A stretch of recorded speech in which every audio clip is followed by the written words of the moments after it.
Okay, so in this video I'm going to be ranking Doom, and we're not talking every single Doom because that would go on for millions of years more than likely. So specifically we're looking at 7 different ports, 7 different platforms, ranging from the Panasonic 3DO to the Game Boy Advance. So of course it's the age-old battle, which port was the best. Of course the PC original was the best, but we're specifically looking at console ports, some of which are just absolutely diabolically terrible.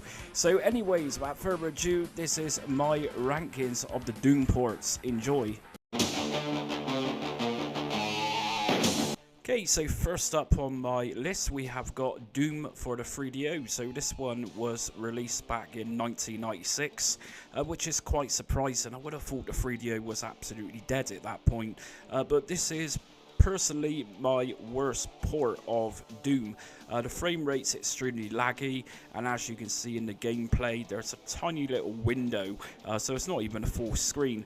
The problem is with this port really is that with a game such as Doom, you're going to need a lot of speed, so you're going to need higher frames per second. This Doom is just far too slow. The music's very good, but you do notice over time that the music does tend to speed up and slow down, so it's almost like the 3DO couldn't manage to pull this game off at all.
Okay, so next up we have got Doom for the Sega Saturn. So this one released back in 1997.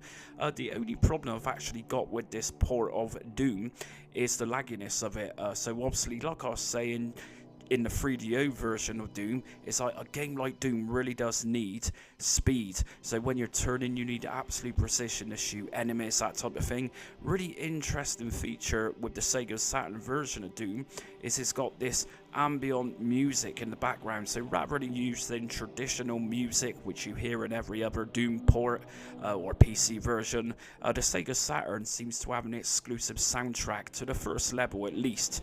But apart from that, everything else is fine. It just suffers really badly with frames.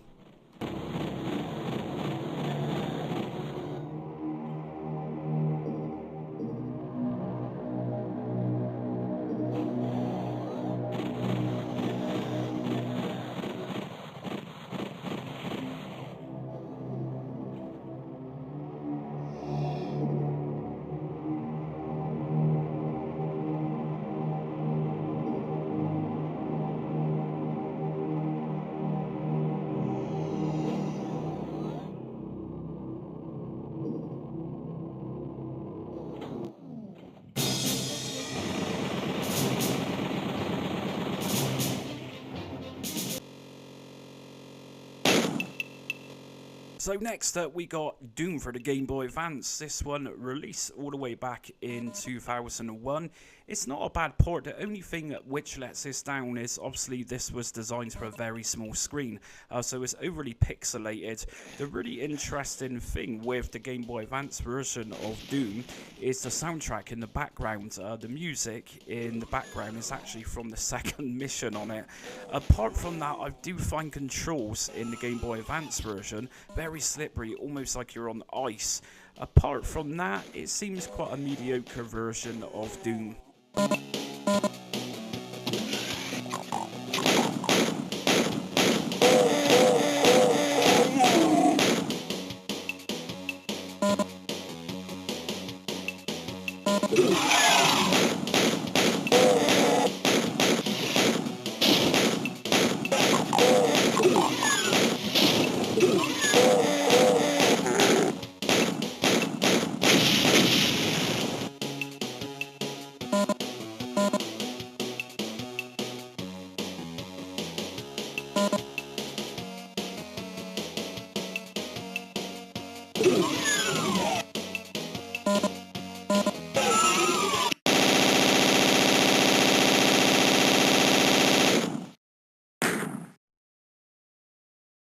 Okay, next up we have got the Atari Jaguar's version or port of Doom.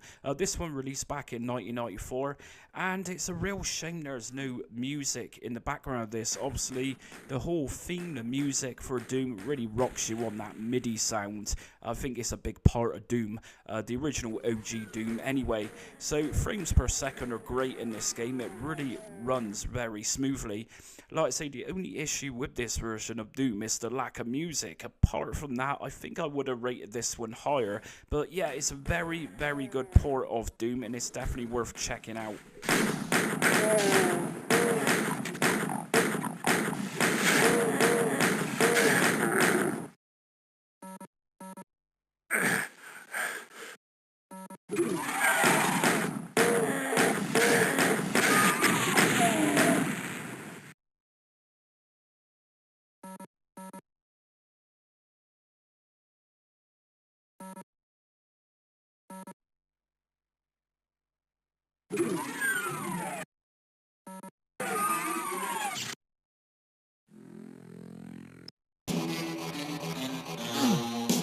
Okay, next up on the list we have got Doom for the Super Nintendo or Super Famicom.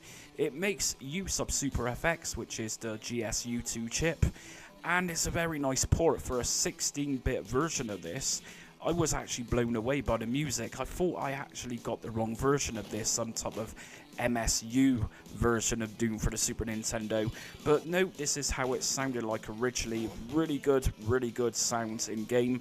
The frames per second in it is really fluid as well. Everything really carries itself really well. I think I've rated this one so highly because of the fact it's a 16-bit console pulling this off so quickly. Everything's very fast pacing. Like I say, cherry on cake is actually the music. It sounds so well.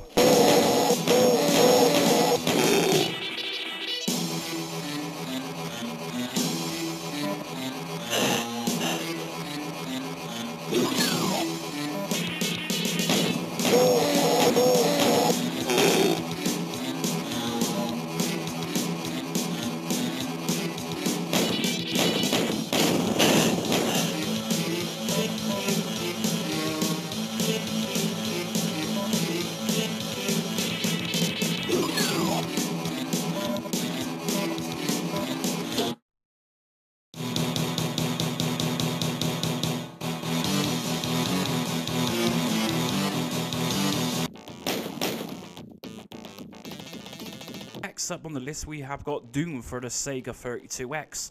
This one released back in 1994, and I've rated this one pretty highly because, as you can hear in the gameplay, it's got music, it's got sound effects, it's very fluid gameplay, there's not really much lag in it.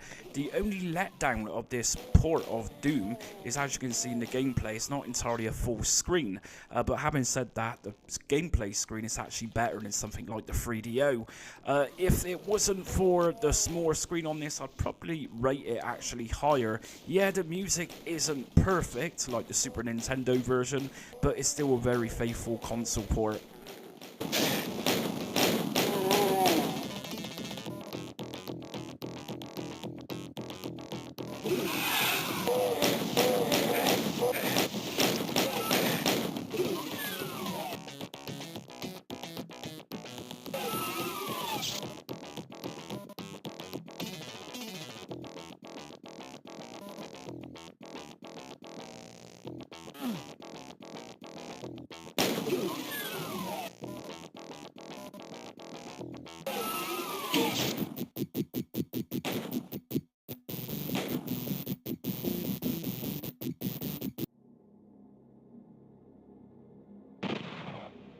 Okay, so in first place I have ranked Doom on the OG PlayStation. This one came out in 1995 and it plays so well. It's not got traditional music in the background, but just like the Sega Saturn, it's got its own ambient music in the background, really sinister sounding. It moves really well and it's a very responsive game, so other ports of this game. Some versions felt like you're walking on ice, other versions which are far too laggy, and I think this version of Doom has perfection in many ways. So yeah, it's not perfect, but from my experience of playing the Doom games over the years, I truly think this is the best version of it, console-wise anyways. So anyways, let me know in the comments section what you think of my picks and what was your favourite version of Doom.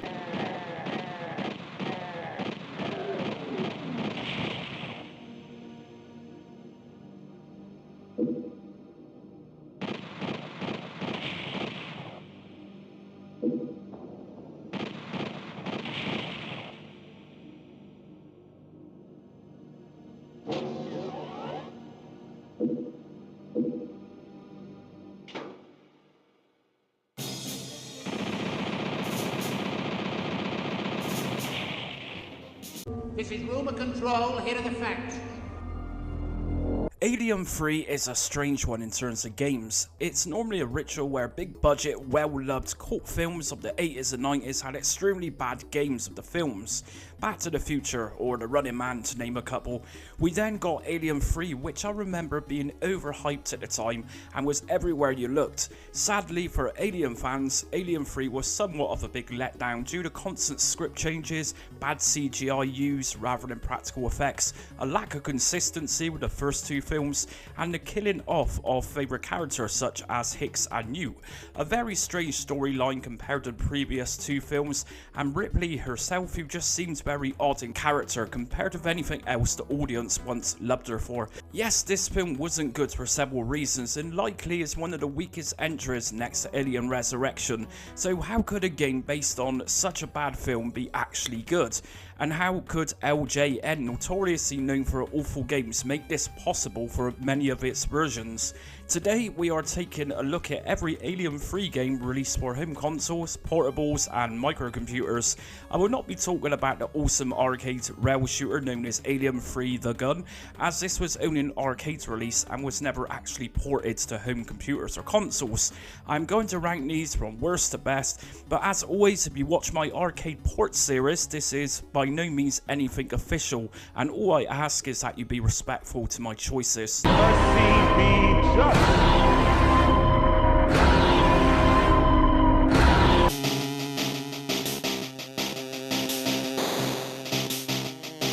The original Game Boy 1993 release by LJN is very different from any other Alien 3 game in this video. By looking at the gameplay, you'll easily see why that is. It's a top-down adventure game with puzzle elements included. This was my first time ever playing this version, and to be fair, although different to the platforming formula that was the common theme for the Alien 3 games, this actually seemed okay, but for newcomers to this version on the Game Boy would definitely mean investing some time to get to know the game. We frequently get pop-ups from characters from the film who provide some information such as Andrews, and then it is up to the player who plays Ripley to follow the instructions or whatever it might be in order to progress further into the game. For example, when aliens appear in the game, we must get to the armory to grab weaponry to defend ourselves. The graphics for a Game Boy game here are very good, and the cutscenes and introduction to the game are really nicely done too. It's definitely a game worth playing if you're into adventure games.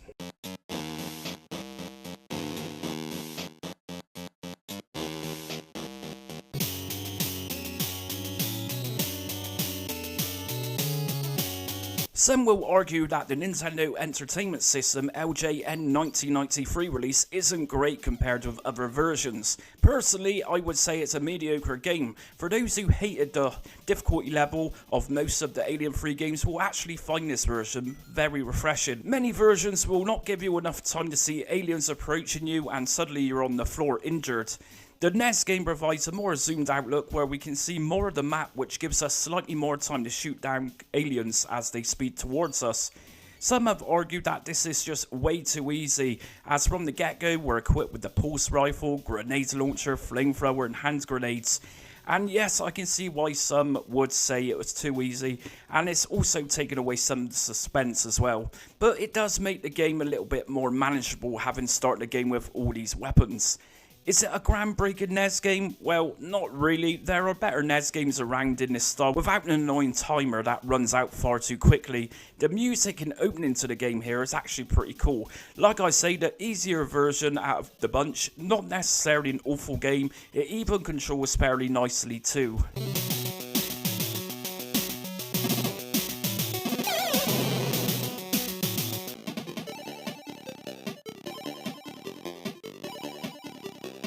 The Sega Game Gear also had a version of Alien 3. It is pretty much the same game as the upcoming Sega Master System's version, although this just seems far too laggy for its own good in comparison. It was like the Game Gear was saying no to this game. It is playable, but slowdowns happen far more than not, and it has slightly zoomed in gameplay screen, which makes this one a little tougher than the Sega Master System's version.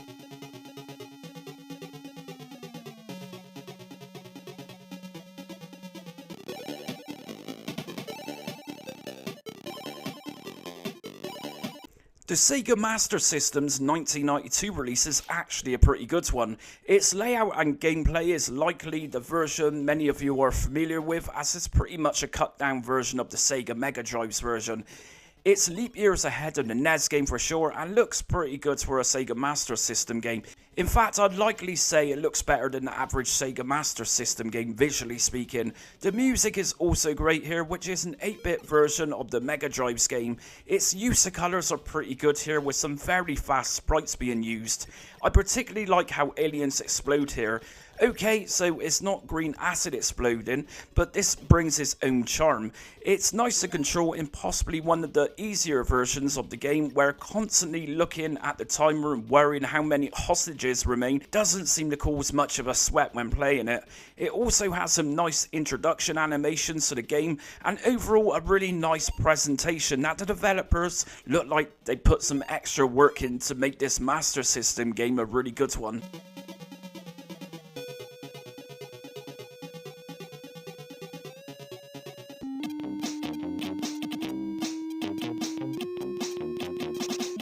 The Commodore 64 had a version of Alien 3 and was the only 8-bit microcomputer to receive one, unless you held on for many years to have the Aliens Neoplasma for the ZX Spectrum and ZX Spectrum Next.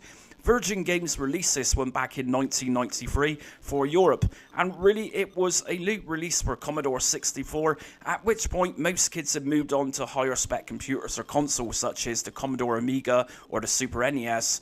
Is Alien 3 any good for the Commodore 64? Well, yes it is. It's a really solid game with music and sound effects combined into the gameplay. Ripley controls really well here too. In fact, the entire game scrolls nicely and it's really well done here. Little touches that makes it look nice when shooting is the flashes of the pulse rifle, which illuminate on Ripley to give it that more realistic look. The game is of course highly challenging where the timer is concerned, but that goes without saying with most Alien 3 games. The timer is the most challenging part of this game because it is so harsh with giving you very little time to find prisoners. In terms of colours used, like I say, it is a later Commodore 64 release, and at which point most coders had likely to become more knowledgeable with what works and what doesn't work when programming games for the C64. I have largely always looked at many later C64 games to look much better than its older titles.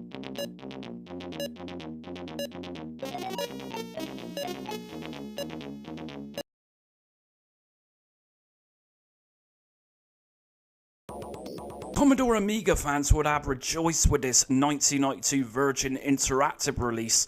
Easily one of the best built game conversions on the platform. I seriously though have one quarrel with this version, and that is literally just being able to have music or sound effects within the game itself.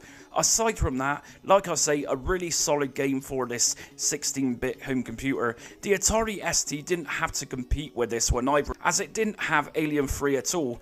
So visually, this version looks much like the Sega Mega Drive version, although it does have a couple of cutbacks which the Amiga couldn't handle so well, such as the audio situation. As a game itself, it's responsive enough and a tough one for sure. It scrolls really nicely and it's generally a great version of Alien 3.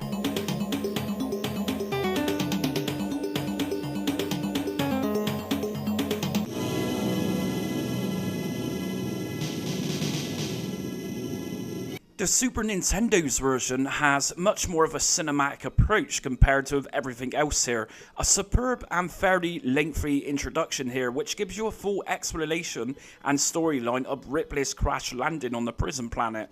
The sprites used and backgrounds look realistic, kind of the same realism that something like Batman Forever went for, although not quite digitized like Batman Forever. The sound in particular with the Super Nintendo game is probably the best of all the Alien 3 games in this video. Destroying aliens give them a painful sound, much like it was actually ripped from the Alien film itself. Although the layout is different here from the more talked about Sega Mega Drive version, I don't think it is actually a bad thing. This game just seems very faithful to what it is translating from the film itself. This is a really awesome port for the Super Nintendo and highly recommended.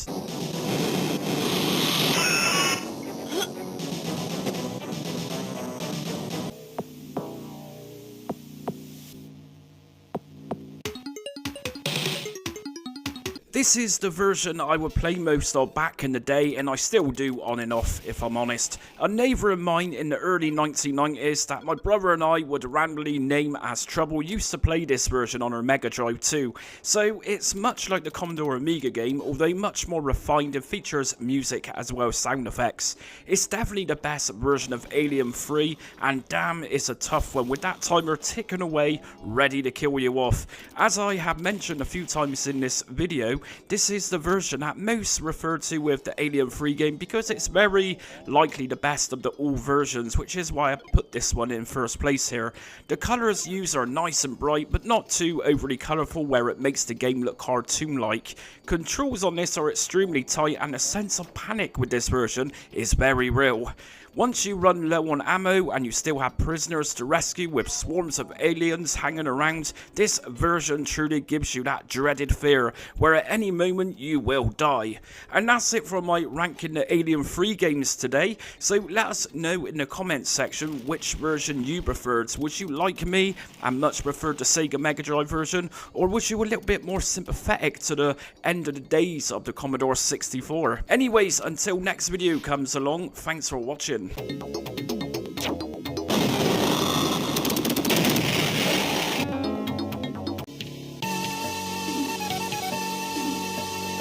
It's undisputed that Shadow of the Beast is one of the most famous games for the Commodore Amiga, which was developed by Reflections in 1989 and published by that awesome company that produced some of the best artworks for its packaging. That was indeed Psygnosis. Now, if you were anything like me, which is highly likely, artwork, especially science fiction and fantasy based, had a massive appeal to me like it still does. And games by Psygnosis were really something else that were unique to them. The cover art for Agony, Blood Money and Orc were outstanding art pieces in their own right through their attention to fine detail and colours used. Remember, this was an era where most box covers were really bright and basic in comparison to these. Shadow of the Beast and its two original sequels were no exception. These covers represented an almost doom and gloomy aesthetic compared to what most publishers were putting on their boxes at the time. So the game itself, just like the packaging, we are greeted with a fairly obscure game. The most standout feature, of course, is the impressive parallax scrolling, where several layers are pretty much moving at different speeds simultaneously. If you look carefully as you are out on the plains on the first part of the game, you will soon realise how truly great this game is. Shadow of the Beast was a technical achievement for the Commodore Amiga, features some of the best visuals, some of the best music, and delivered a great fusion of science fiction, fantasy, horror, adventure, and action all in one package. A fairly challenging game. Many will argue it's more of a demo or a tech demo to show off the Amiga's capabilities. I beg to differ, it's a great game with several versions released after this one arrived. So today we are checking out all the different ports of Shadow of the Beast and looking for the very next best thing to the original game.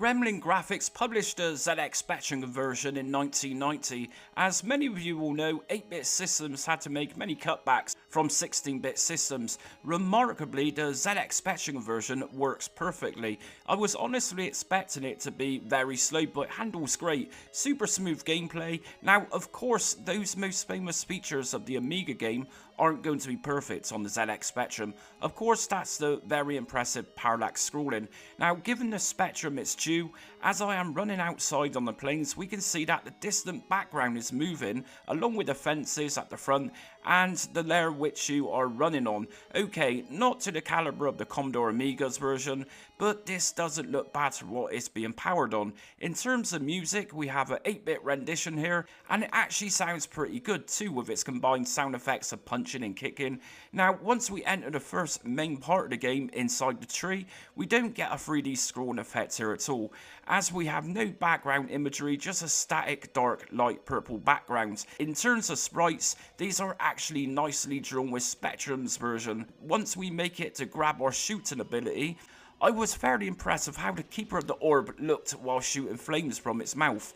I then went to take on the Death Skeleton and was again surprised with how fluid the game was and played. Of course, the ZX Spectrum's version is nowhere near the quality of the original Amiga game, but yet this is really nicely coded.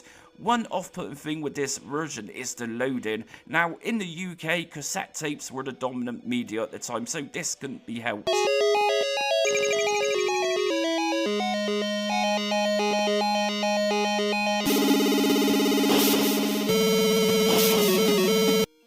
This Amstrad CPC's Gremlin Graphics 1990 release is actually really good for an 8-bit computer attempt to Shadow the Beast. Sure, this version does feel a little on the sluggish side at certain places in the game, but when this isn't happening, it flows so nicely. Now, 128k Amstrad users also had the option of music here, and yet it's a lovely 8-bit rendition. Of course, we have cutbacks, which is common for 8-bit systems, so we have no clouds out on the plains at all with this release. The colours used are a little strange too during these segments of the game, but once I entered the stage inside of the tree, I was pleasantly surprised with how well this actually played. Faithful to the Amiga's original game, when we hit enemies they sink into the ground, whereas many versions seen enemies fly away after you hit them. Of course, we don't have parallax scrolling or wooded imagery in the background here, but it manages to pull it off so well, all considering. The Keeper of the Orb is nicely designed here too. Hit collision detection is fairly good here. The Death Skeleton looks really nice. Of course, everything is scaled down here like the ZX Spectrum's version, but all in all, really, this is a great, solid and highly polished port. I did kind of find the snakes on the gameplay's border a little bit lame, but nevertheless, I enjoyed my time with this Amstrad CPC release.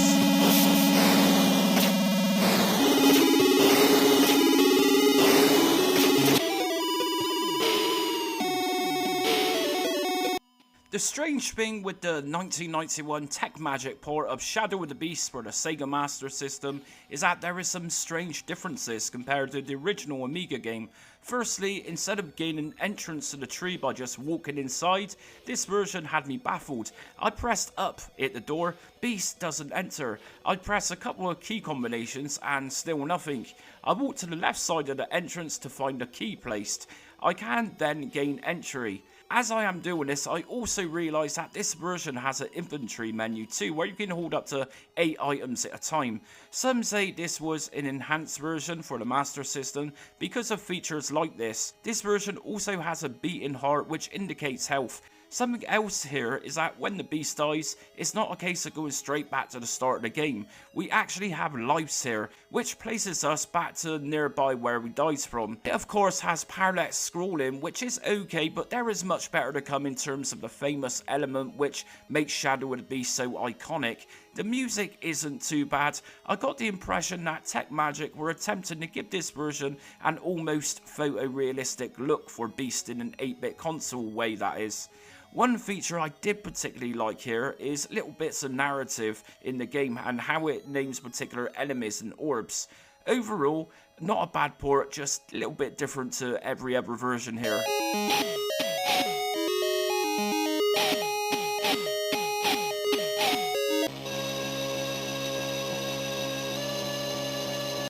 Now, I will be honest, considering the Commodore Amiga's game was truly something to make Atari ST fans want to switch to the Amiga, I was kind of hoping that the Atari ST conversion, releasing it back in 1990 by Psygnosis, was going to be just as impressive visually, but it really isn't, and I was kind of pretty disappointed with how basic this version was. Its frame rate issues start from scratch out on the planes, and it really feels at this point that the ST simply wasn't strong enough to handle so much going on. Color wise, it's okay. Colors do look washed out a touch compared to the original Amiga game. There is no music, again, something which the Amiga game was praised for. The parallax scrolling just isn't much to boast about at all here. The beast has a brownish dark green look, and the beautiful backgrounds in the tree stage has been replaced by really ugly array of red colors used. It's just not a great version at all. I have seen better 8-bit computer versions of this game. The only parts of the Atari ST's version that I would say look good is the introduction screen and storyline artwork, which do admittedly look really nice and detailed. We don't even have the air balloon in the sky's background out on the planes with this version.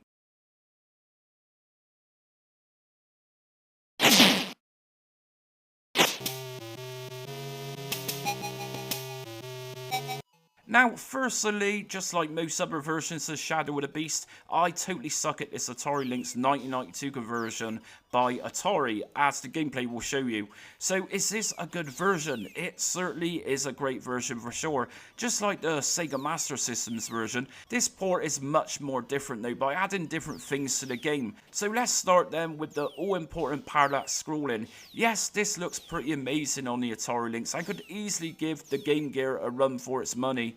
We have a few layers here that scroll nicely. Now, where this version differs from the source material is several things, notably how things are laid out in particular areas. As you will see in the gameplay video, we have rotating platforms to jump on, new monsters included here too. The Keeper of the Orb looks really nicely drawn here, and oddly enough, Death's skeleton has actually been changed entirely. We also have a continuation system here, so once we die, it's not an instant game over. Sprites on the Atari Lynx version look awesome. Sure, they don't drop down into the ground when hit, but regardless, let's remind ourselves that this is a portable version. The colours used here are nice and bright, although not bright and colourful enough that it takes the dark aesthetic away from it. This is a seriously great port, and with some practice, I could get a little further with this one over time.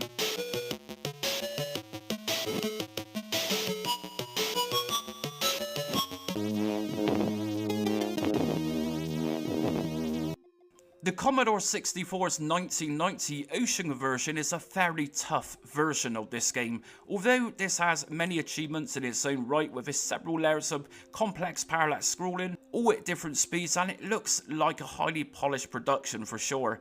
The game is challenging to say the least, like I say. This release came out on cartridge and disc originally, and of course this was an instant load for cartridge users and played a little smoother on cartridge too. We have the choice here of sound effects or music only during gameplay. I must say that the quality of music here is extremely well done. One standout difference with this version is the black background as we travel across the plains. We also have some added challenges of enemies in this version, such as random bouncing things which wouldn't necessarily in other versions. I did honestly find this version a little stiff to control the beast compared with other versions. Sprites themselves as we enter inside the tree are really nicely done here too. Larger than your average Commodore 64 game, in which this version was actually praised for. When it comes to collecting the shooting power from the Keeper of the Orb, again, this is extremely well done. Although there's a slight pause before entering areas with very large enemies, the game suffers no frame rate issues and no sprite flicker either. If you do not like Shadow the Beast, which is admittedly a little bit like Marmite, you like it or you don't, you can surely appreciate the C64's conversion on the technical side of things. I mean, the parallax scrolling alone on this version is comparable to several layers used on the Amiga version, a truly commendable attempt.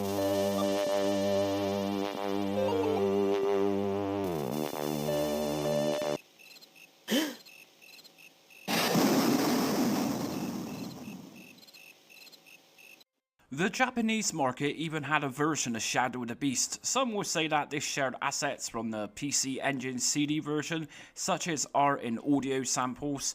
Visually, this 1992 release by Victor Interactive Software is stunning, or at least just as good, if not an enhanced look to the Amiga's original game. Some differences here which are noticeable is that rather than enemies dropping to the ground or even flying away as the beast punches them, this has been replaced by explosions. There is some parallax scrolling here, but nothing to the magnitude of the Commodore Amiga's game. The 3D effect here isn't as stunning. Before entering inside of the tree, we are greeted with a rather awesome cutscene of Beast running down the staircase before the stage begins, which looks really cool and adds that little bit more to the game and makes it feel a little bit more substantial. Regretfully, the game does suffer from time to time with flickering for sprites. The Beast also has a slight delay when ducking, which can be annoying, even more so if you're as terrible at this game as I am. Punching repeatedly doesn't always work either. I think once adjusting to these control issues, this could be a very good version of Shadow of the Beast to play. The music is different, but it's also excellent, and of course was produced on CD, which enriches the overall sound. Lastly, there is a totally awesome introduction cutscene here too.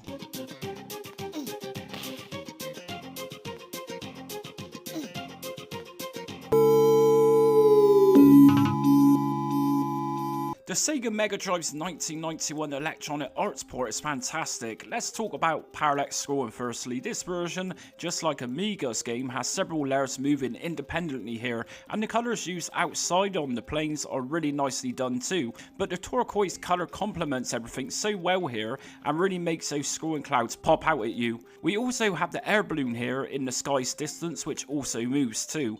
Although I am bad at this game, as we know, that's a fact, it does control well, where many other conversions often felt a little wooden or stiff to control. The music here is superb too.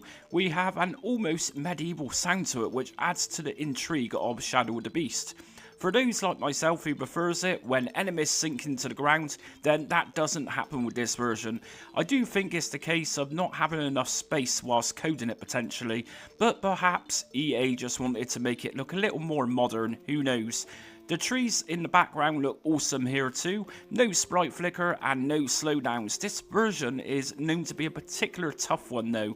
The thing is with Shadow of the Beast is precise timing and precision when attacking enemies is crucial. Otherwise you end up like my plane and constantly get hit around. All in all, not as beautiful looking as the Amiga game, but this is still a fairly exceptional attempt to bring the Beast to the 16-bit console era.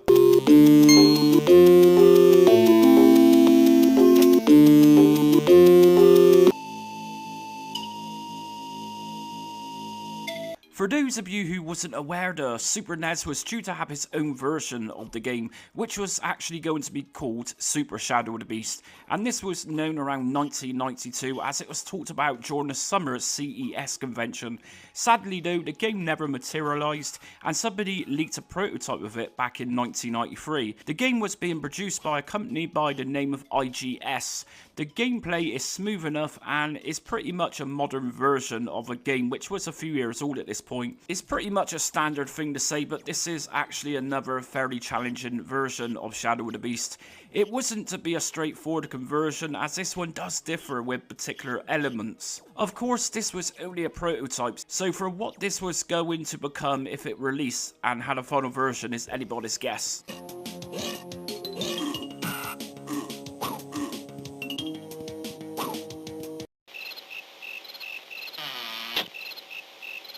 And my personal favourite version of Shadow of the Beast, right next to the original Commodore Amiga game, goes to the PC Engine CD's conversion. This one released in 1992 by Psygnosis.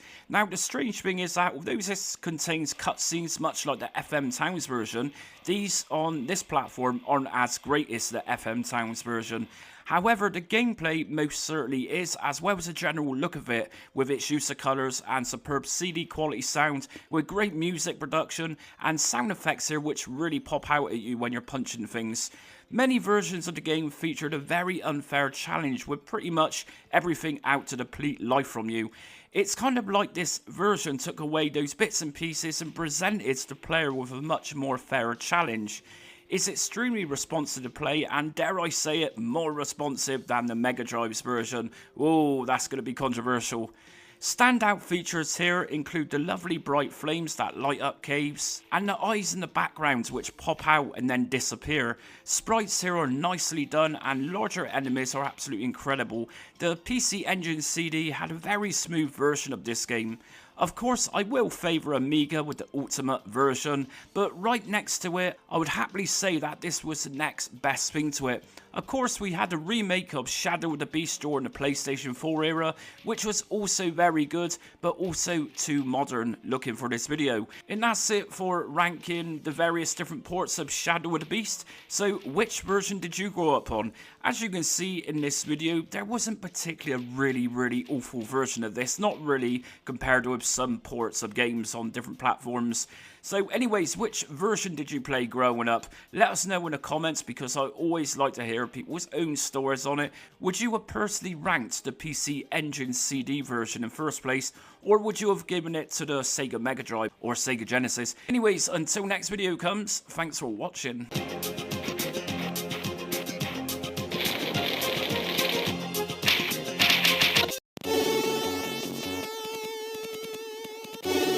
Ask any kid who grew up in the 80s and remembers the early 90s, and they will likely remember Turrican really well, in fact, especially if you had a Commodore 64 when this released in 1990 as an exclusive by Rainbow Arts.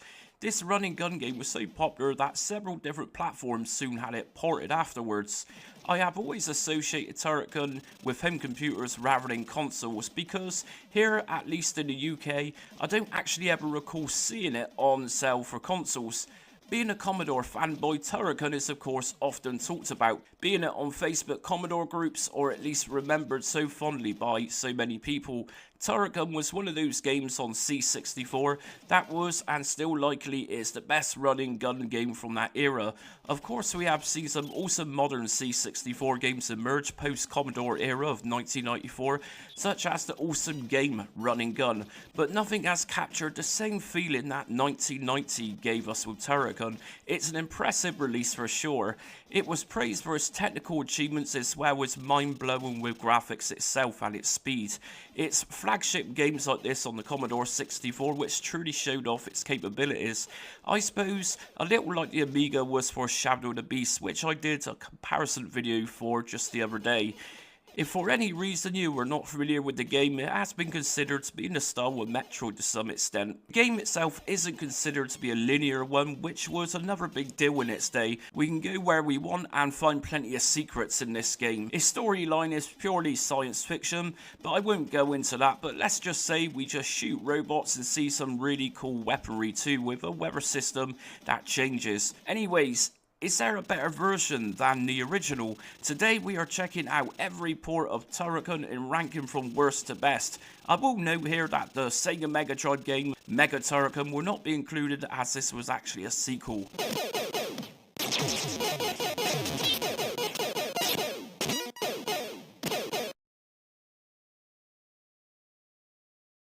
It's very unusual where I rank a ZX Spectrum game as being one of the weakest games. That normally goes to the Amstrad CPC. Something I've found in most of my ports videos is that although Spectrum is often monochrome, games normally perform really well with plenty of speedy action.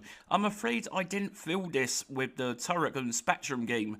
The game starts with a nice teletext style picture of Turrican. I have said it before, play Spectrum games using an OLED monitor and these colours look fantastic. Okay, so why is a game in my opinion not so great? Well, you can see that for a Spectrum game, this one looks really nice with many colours being used all at once. That's great, and yeah, it looks nice, but in terms of gameplay, this was just overall a very janky game to control, and activating the laser beam seemed more of a chore to get it in the direction I wanted it to go. It is a fairly slow game in terms of its frame rates, which like I say is fairly rare for a Spectrum game to operate this slowly. Hit collision detection wasn't great at times. Once we arrive at buildings which are embedded into the sides of cliffs, color clash occurred and this looked really messy. Some Spectrum games can manage color clash better than others with its use of colors to make it not look so bad. Overall, I am really sorry ZX Spectrum fans, but I just think there is a hell of a lot better on our rubber keyed friends. I will note here that there was something of an enhanced version which released in 2021, literally named Turrican 2021 edition.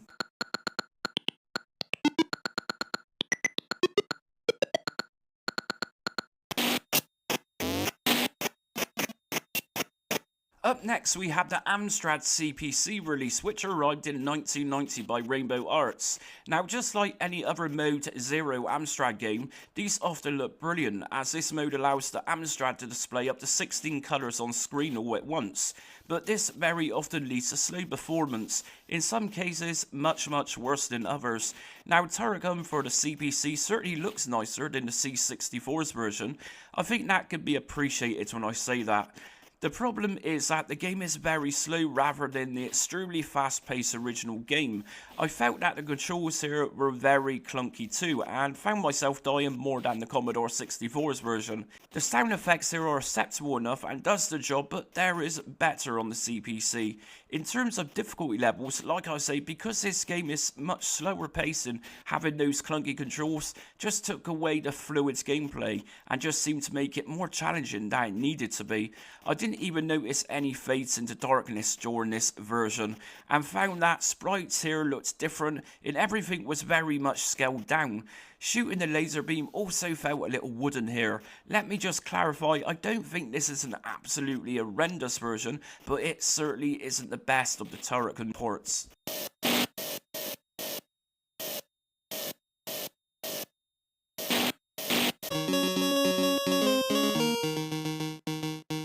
Although I am not a fan of this version, but I will be honest, or as honest I can with this video, it performs really nicely and does the job. Accolades published this portable version for the Game Boy in 1991. As a game itself, it's just an average running gun game.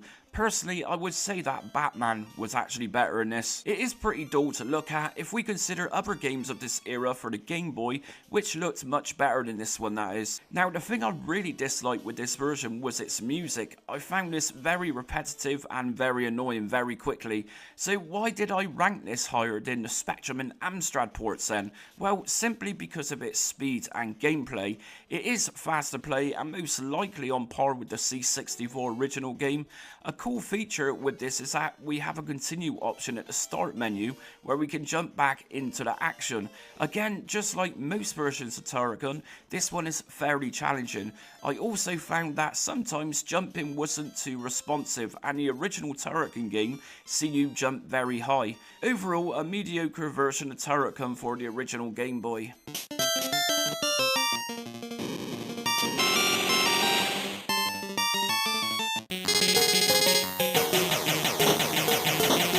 The PC Engine, or TurboGrafx 16, received a conversion of Turrican in 1991. This was by a company called Ballistic. Now, although this isn't strictly a bad version of the game, its issue is the insane difficulty level here, likely the most difficult version of Turrican that I have played for this video. This could well be the Dark Souls of the PC Engine in toughness, that is. Enemies will deplete your life very quickly here. For a PC Engine game, Turrican on this platform is surprisingly pretty basic. Sprites themselves aren't particularly well designed, or rather nothing special, that is. As a game itself, it's average, but really is let down by that extreme level of toughness and life depleting very quickly without any indication that you are dying, such as a noise to represent you are being hit. For a fairly advanced system compared with the previous 8-bit systems I've covered so far, I was fairly disappointed with this port. Colours are also pretty bland here too.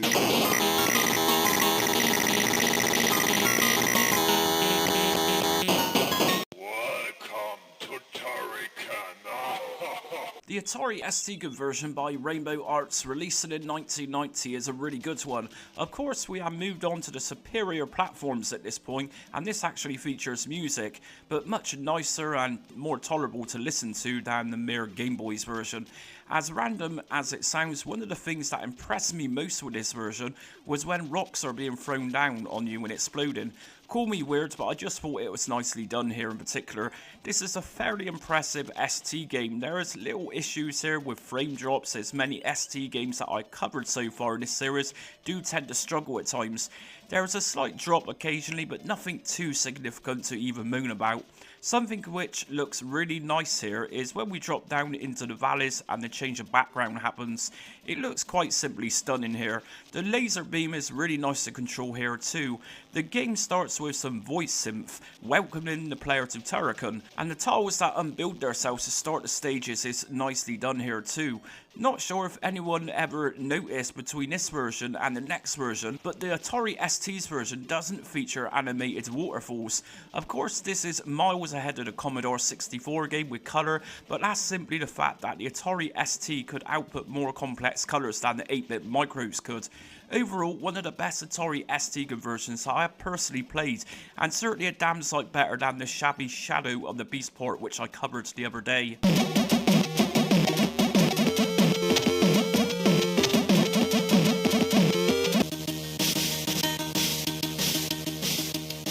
I am literally placing this Commodore CD-TV conversion in second place because given this game was put onto CD-ROM, it doesn't really offer much else than the next version. When the amount of storage of compact discs majorly surpass floppy disks, it's likely not many people even played the CD-TV version. The so-called multimedia system, which admittedly looked like a really nice system, failed highly likely due to its introductory price of what would be the equivalent of just over $2,300, and it was really just a glorified Amiga 500. But going back to the game, a very lazy cash grab, but just one of the few games which are actually any good on the Commodore CD-TV.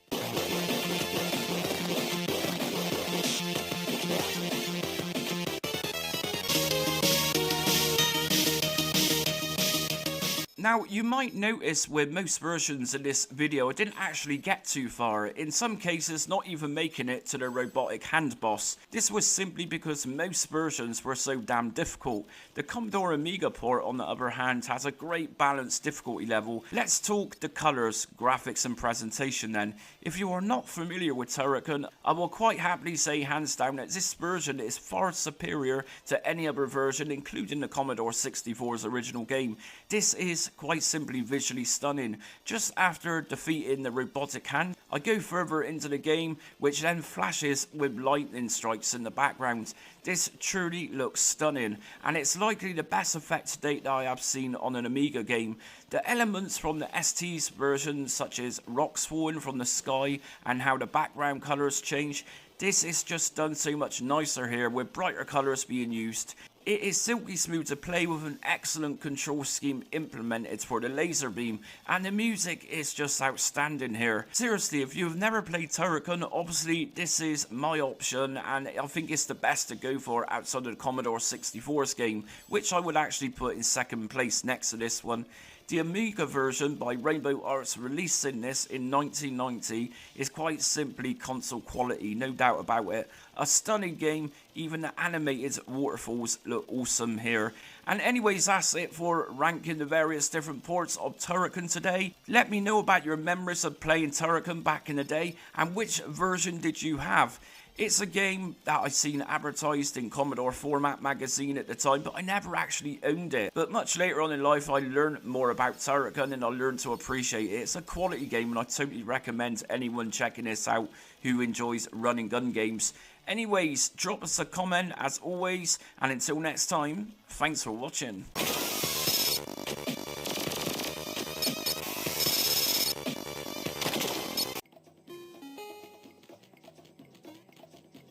Before Tomb Raider and Uncharted, we had Rick Dangerous, a total love letter to some of my favourite films of all time. Of course, Indiana Jones. You will cry, you will rage, you will curse whilst holding onto your joystick with sweat subtly leaking between your fingers.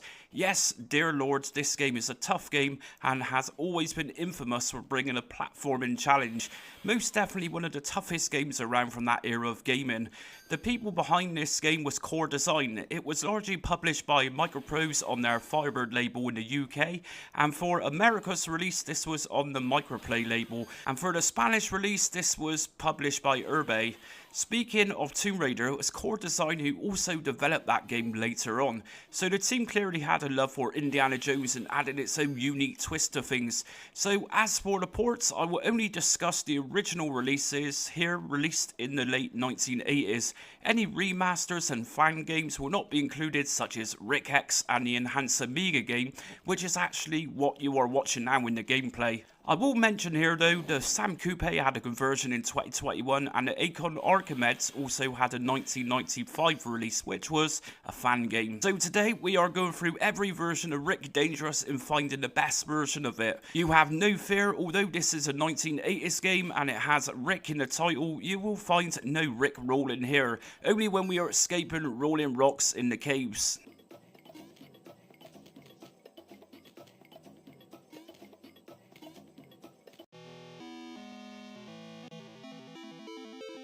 We are kicking this video off today with the ZX Spectrum version. I will state here that personally I don't think Rick Dangerous actually had a really awful version. They're all very playable games across all platforms, but we must remain focused and look for nitpickers in situations like this. So I'll be honest, I did find the Spectrum's conversion a little difficult to see things such as baddies in this game. One example was a bat that hides away, which admittedly is difficult to see here compared with other versions, but Spectrum's version just seems that much more difficult to see here. I have said before, and I will say again, I adore the ZX Spectrum. It's totally a staple of British computing history, but Rick Dangerous is a tough game in the first place, and so to make it a little more punishing, it's just pure sadism. I think it is likely that kids who had this on Spectrum would have likely have suffered more tantrums than kids owning it on different platforms at the time. Control wise it's fine, just like other ports, a very simple case of pressing up and fire to shoot and down and fire to place dynamite. It looks nice enough for a Spectrum game. If you love these Color Clash games, you love them. If you don't, then I understand why. Overall, a decent but challenging version of Rick.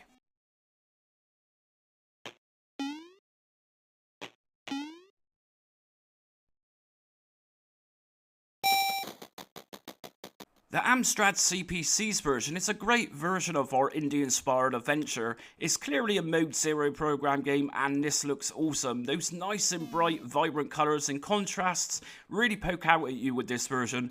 Some other versions give us a little animation before the game begins along with the storyline. The Amstrad CPC version doesn't have an animation but just text. Something else's version fails to have his music as the stages begin.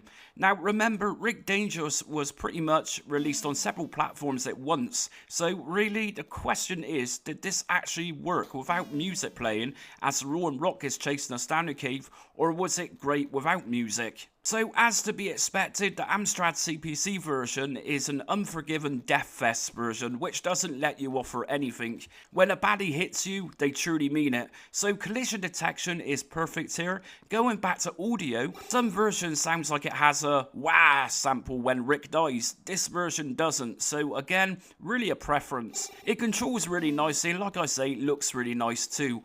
When falling down into cave falls, there is some noticeable frame drops, but really, the gameplay itself is largely single screen, and so the Amstrad CPC handles it fairly well. Apart from those times when we are falling, that is, it's pretty responsive too when shooting. Overall, it's a decent version of Rick Dangerous.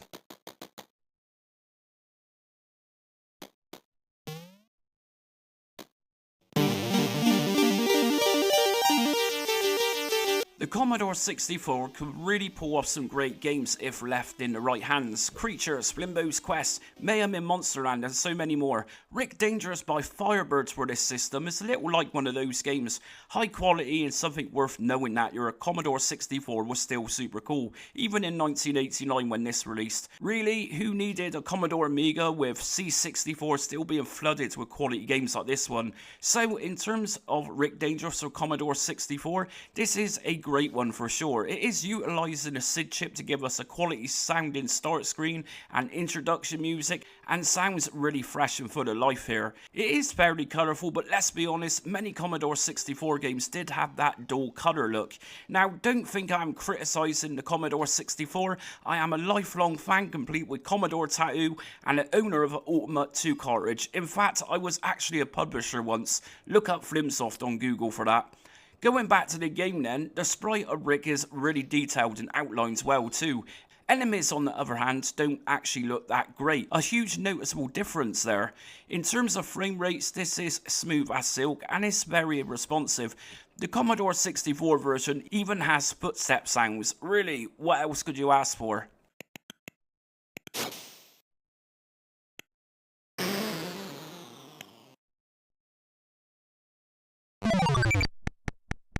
Now this was a tough call between this IBM PC compatible version and the Commodore 64 version. Although the DOS game doesn't sound as good, the game itself looks much fresher with more vibrant colours than the Commodore 64's version. So yes, sure, the game does sound very much like a DOS game, pretty annoying that is. The sprites and details in those sprites and the cave itself with the Amazon stage is much more defined here, whereas Commodore 64's version was using that almost faded look with its colours, which couldn't be helped as that was a hardware limitation with its colour palette. Rick Dangerous is also very smooth, which is something of a rarity for a DOS game from what I have played in my 40 plus ranking series. We also get a nice opening for the Amazon stage with storyline, which also comes with an animated display. We have a couple of different visual modes to be used in this version, as most DOS games have this. I used the best possible video output here.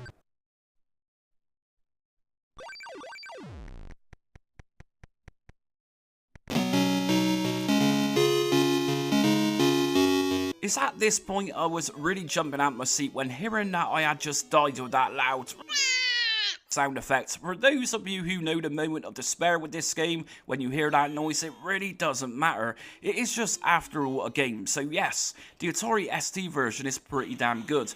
Sprite design and the level of detail here is definitely top notch. The game opens up with Rick Dangerous animated looking image, and this looks clean and highly polished. A really nice presentation before the game begins with a really nice animated scene above the storyline. This game runs really smoothly even when falling. I have noticed in my ranking series that many Atari ST games at times struggle with scrolling, but not here, not at all. The game is really responsive, and when planting dynamite it sounds very good. A little on the 8-bit sounding side to be honest, but most Atari ST games did have that sound anyways. It's a fairly bright looking game and it's very fluid to play. Sprite collision is just like any other Rick Dangerous version and is top notch. This game is just well designed, and ST users would have thought a lot of this version back in 1989. A great Atari ST game and right up there with some of the best ST games ever.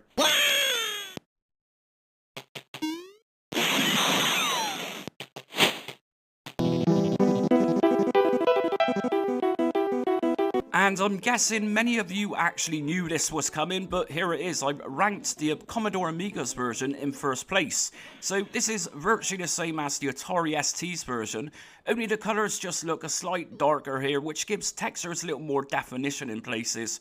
The audio side of things also made this, in my opinion, the best version of Rick Dangerous. An example of his superior sounds can be heard throughout the game. The Commodore Amiga could play multiple sound effects simultaneously here, and so when shooting and then dying with a split second, you can still hear the sound of the gunshot echo through the cave. Controller wise, with the Amiga's version, it's pretty much on par with the ST's. Like I say, it's literally or appears to be the same game, only with this version's audio in colours being slightly better. In 2022, a clever person produced Rick Dangerous Enhanced for AGA Amiga Amigas or Amiga 1200s, as well as the Amiga CD32, which I covered at the time. That builds on Rick Dangerous for Commodore Amiga, but kind of modernising it with backgrounds added and graphics and sprites getting an overhaul. And this was actually played at the start of the video, so if you're interested in this and how it looks, just remember to go back to the introduction to this video and you'll see gameplay of it. It's also very easy to find on Google too. So that's it for ranking all of those awesome ports of Rick Dangerous today. So like I mentioned in the video, I don't think there was actually a really awful version of Rick Dangerous, just different styles to it. And of course all this goes down to hardware capabilities. What version of Rick Dangerous did you play on back in the day? And do you ever recall a particular meltdown playing Rick Dangerous back in the day? As always, drop a line in the comments and let us know. And do you actually agree that the Amiga deserved top spot here? Just out of curiosity. But anyways, until next video comes, thanks for watching.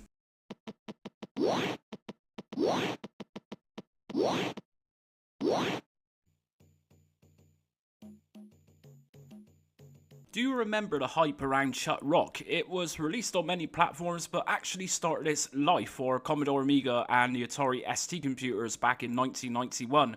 Chuck Rock the Caveman was a mascot for the company who later on went to create Tomb Raider, who then took Chuck Rock's mascot status away. It's not a game I had back then, but I remember either the original or its sequel constantly being advertised in Commodore Format magazine. For those of you outside of the UK, Commodore Format was a British-based monthly magazine published by Future PLC and was edited at the time literally just up the road from where I lived at the time. So the game itself, it's a side-scrolling platformer set in the Stone Age, and you play as Chuck Rock. His mission is to rescue his girlfriends from the evil Gary Glitter. Now, obviously in 1991, the world largely wasn't aware what Gary Glitter was, but at least this game refers to Gary Glitter as a local weirdo, quite literally, so that's good enough for me. Anyways, the game has several worlds to explore, each containing a few different stages. In each stage, we also end up fighting a boss to finish that world. The early 1990s was dominated by cutesy platformers like this one, which even had a sequel named Chuck Rock, Son of Chuck. The Amiga version looks awesome with its parallax scrolling, and it's clearly a game to a high standard. In terms of difficulty, I personally think that Chuck Rock is way up there. We can use his bare belly to bash enemies in Jump Kick 2. I think Chuck Rock is one of those games where if you didn't own it, you likely would have heard of it at the time. One thing to note here, both the Amiga and Atari ST releases only had music or sound effects option within the game. After its initial Amiga and ST releases, it became available for many different platforms. So today we are going to find out if anything actually beats the original releases for Amiga and Atari ST.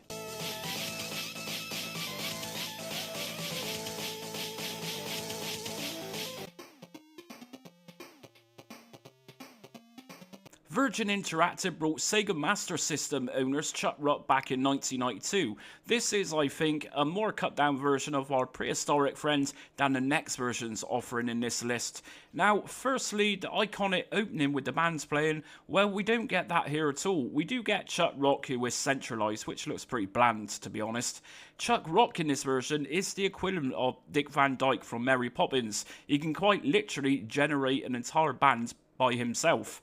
So the gameplay itself then, my first impressions with this version is that everything seems to be oddly shaped. If we actually take a look at the Chuck Rock tile itself here, he just looks very slim and long. Nothing really tells us that he is an overweight caveman here, which is what developers originally intended for this character. Clearly, we have no parallax scrolling, which is fine. This is an 8-bit console after all. We have no choice of music in gameplay, just sound effects, which to be fair sounds very basic for a 1992 Master System title. The black background is kind of odd, maybe a light blue background instead would have looked better. Various parts are missing in the game. Like I say, this is a cut back version. Most notably, the dinosaur which is used to cross from platforms isn't here at all. Instead, we have some kind of green gunge which helps us across. The game controls fairly well enough.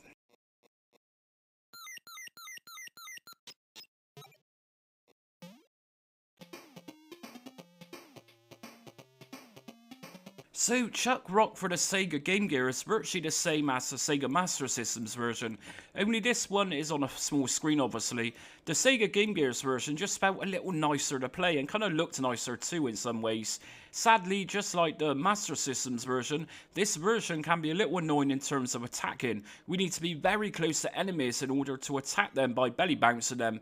Very often I found that the enemy attacked me before the controls responded to the attack requests that I was making, much like the Sega Master System's version did.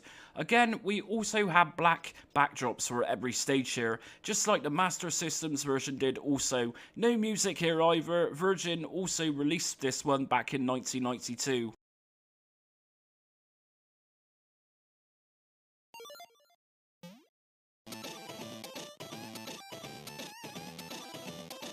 Although this is a mere 8-bit portable monochrome version of Chuck Rock, you know, it actually isn't that bad. So the Master System saw just Chuck Rock at the intro screen being Dick Van Dyke. This Game Boy's version has nobody at all. How is the music even playing here then? Just pure wizardry, I suppose. So firstly, you'll see that Chuck Rock himself is back to a proper looking overweight oaf, with his beer belly sticking out. It's surprisingly nice to control. But then again, for a game that just really needed a couple of fire buttons, surely this couldn't be messed up anyways. Now, noticeably, the music itself is different, but just remember, Nintendo back then always had to do something different from every other version of a particular game. But you know what? The music is actually really good here, especially for a mono Game Boy sound. The most irritating thing with this version is that the colours of rocks that we need to pick up are sometimes very hard to see because of bushes and other scenery, which makes it hard to decipher between objects that are interactive and not interactive. Now, I was actually surprised that, again, we don't have a dinosaur transporting us across platforms. Again, it's not strictly a bad version, it's just not a great version for the aims and purposes of this video. As crazy as it sounds, I really do think this felt more like a substantial release than the Sega Master System and Game Gear versions. We even get reminded which world and level we're about to play in this version. Like I say, Nintendo just like being different from the rest at the time.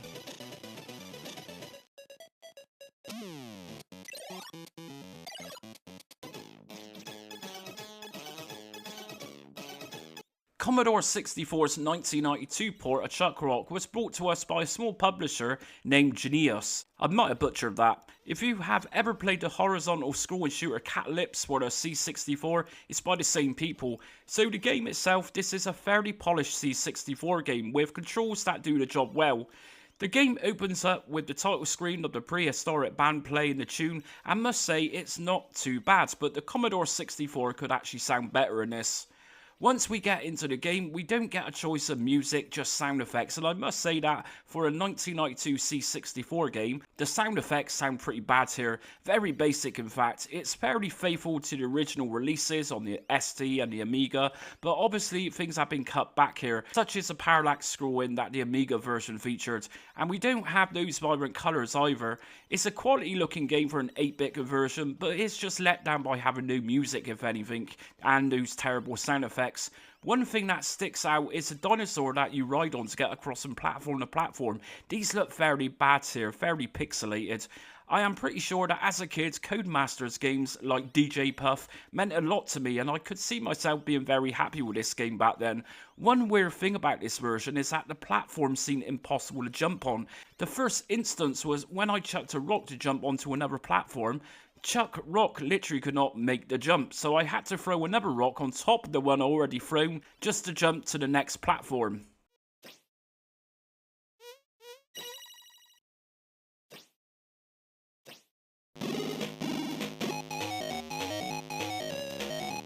Of course, the Atari ST was one of the first releases of Chuck Rock alongside the Amiga version, so we have some cutbacks here even from the Amiga counterpart. The animated sequence features no music or sound effects at all. We then arrive to the famous band playing screen with just Chuck Rock standing in the middle without any animation at all, much like the Sega Master System's version. Of course, this version comes with an 8-bit style sound which Atari ST games came with. Does the music actually sound good on the Atari ST? Well, it's okay, there is better versions of it though. So the gameplay itself then, so firstly, there is no parallax scrolling at all here, and we have a boring black background, although not completely. It has some blue every here and there, and when we get to the top levels of gameplay, we can see tops of trees. It's okay again, but there is better better. This is the only version of Chuck Rock in this list to suffer these type of bad frame drops. And of course this game gets a little worse when there's more happening on the screen at once. A typical Atari ST game really. It's fairly enjoyable to play if you can get past these frame drops. We also only have sound effects in gameplay here too, which sounds, well, acceptable for an ST game.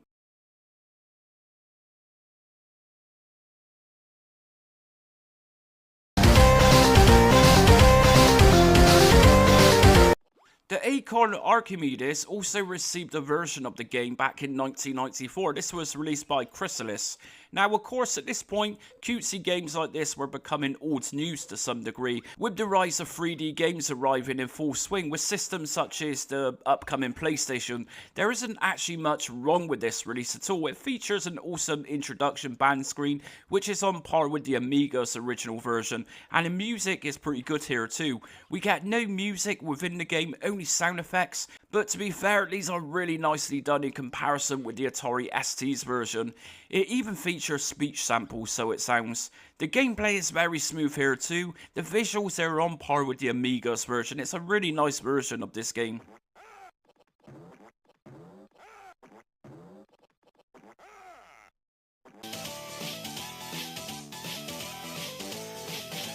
Now, you might think that given the Amiga CD32 games came on CDs or compact discs, there would be much more room for improvement or some kind of enhancement at least, but no.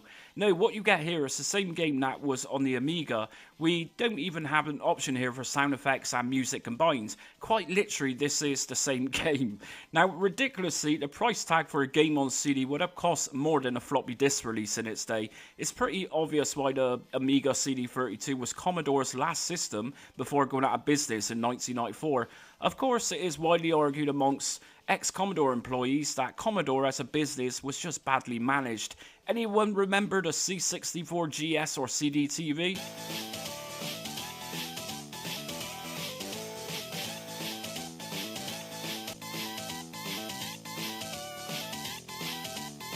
So like I said, for the CD32's version, the original Amiga version is identical. The reason I rank this one place up is simply because this wasn't a lazy conversion, or should I just say copy. This is one of the two original releases, so of course, like many cases in my rankings videos, we can see here that compared to the Atari ST's version, this one here is light years ahead. We have the full band playing at the start when they are nicely animated too, with a lovely version of that awesome theme music. The gameplay here is silky smooth with no frame issues from what I played of it. The colour palette is much better here too, and looks bright and really cheerful. We also got that added parallax scrolling here, which makes it look so much nicer too.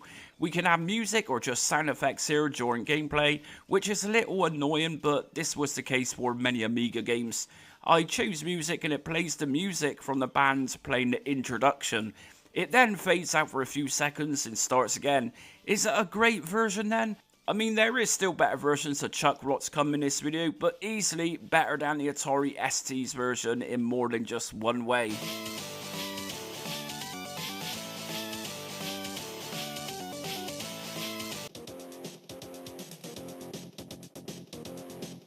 Now, truth be told, Commodore 64 was my first computer, and then I went through the whole Nintendo phase during my younger years.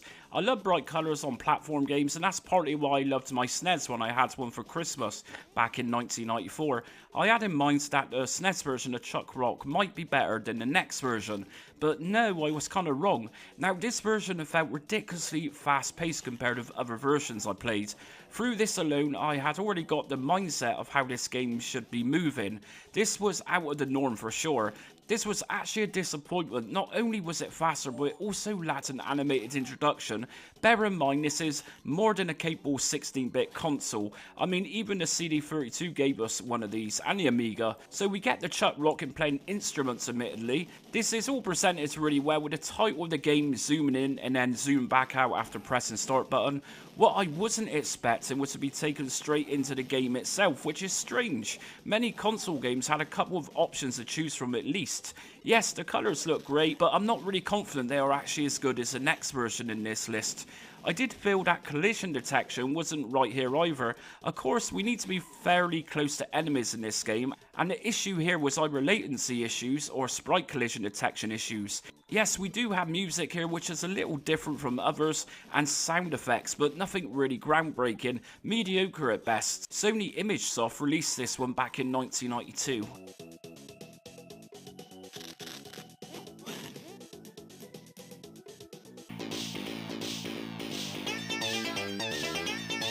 Chuck Rock on the Sega Mega Drive or Sega Genesis is a great game. We actually have an options screen here to adjust music and sound effects or disable one or the other, both of which truly sounds awesome. The music is a little different, not as different as the Game Boy's version of course, but different that it doesn't outright destroy the game. The sound effects are even better here. Everything just sounds perfect. When Chuck Rock is hit, it sounds much like a sample being used, which gives them that ouch sound. The colours here are bright and they look awesome. Probably one of the better looking Mega Drive games I've seen. We have really smooth scrolling here with parallax scrolling added too for effect. Virgin Games published this one in 1992, and if I would have seen this game for sale at the time, I would likely have bought it to use on my brother's Sega Mega Drive 2. Now, other enhancements over Amiga and the ST's original versions are in its plenitude here. Notably, the jagged edges around objects and sprites have been nicely smoothed out here, so you can really see the difference. When we are riding across platforms on dinosaurs, it's very silky smooth. Oddly enough though, when I was passing by the T-Rex, which I'm guessing that's what it is, the T-Rex actually poops on you as you walk past. This version has stopped that, likely because it was just an unavoidable hindrance to the game. Something else which looks really awesome is the blinking eyes in the background of the first world. The Amiga's version were just static white eyes. They are animated here and it looks really good. Collision detection seems great here too. In fact, I made it pretty far into this version because it was just much easier to play and there wasn't any issues with collision detection. Not that I particularly noticed anyway. At this point, I am actually excited to see how the Sega Mega CD versions performs.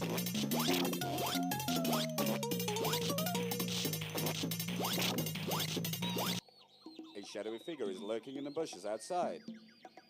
And in first place, we have got the Sega Mega CDs version, or just Sega CDs version. So let's face it, Sega Mega CD did what Amiga CD 32 didn't. Sony ImageSoft took the Mega Drive version and used the extra CD space to enhance the game and actually add extras to it. This version released in the United States in 1992 and 1993 for Europe. Now, like I was saying, more storage to add extras or enhancements and ultimately to produce a true stereo sound. Firstly, the Sega Mega CDs version actually had a voiceover during the animated introduction rather than most other versions which just used text. Remember, this was after all the Mega CD and things just had to be mega compared with everything else at the time. It was so mega that this release came with a password system as well as an added map screen which looked like it was straight from Ghouls and Ghosts.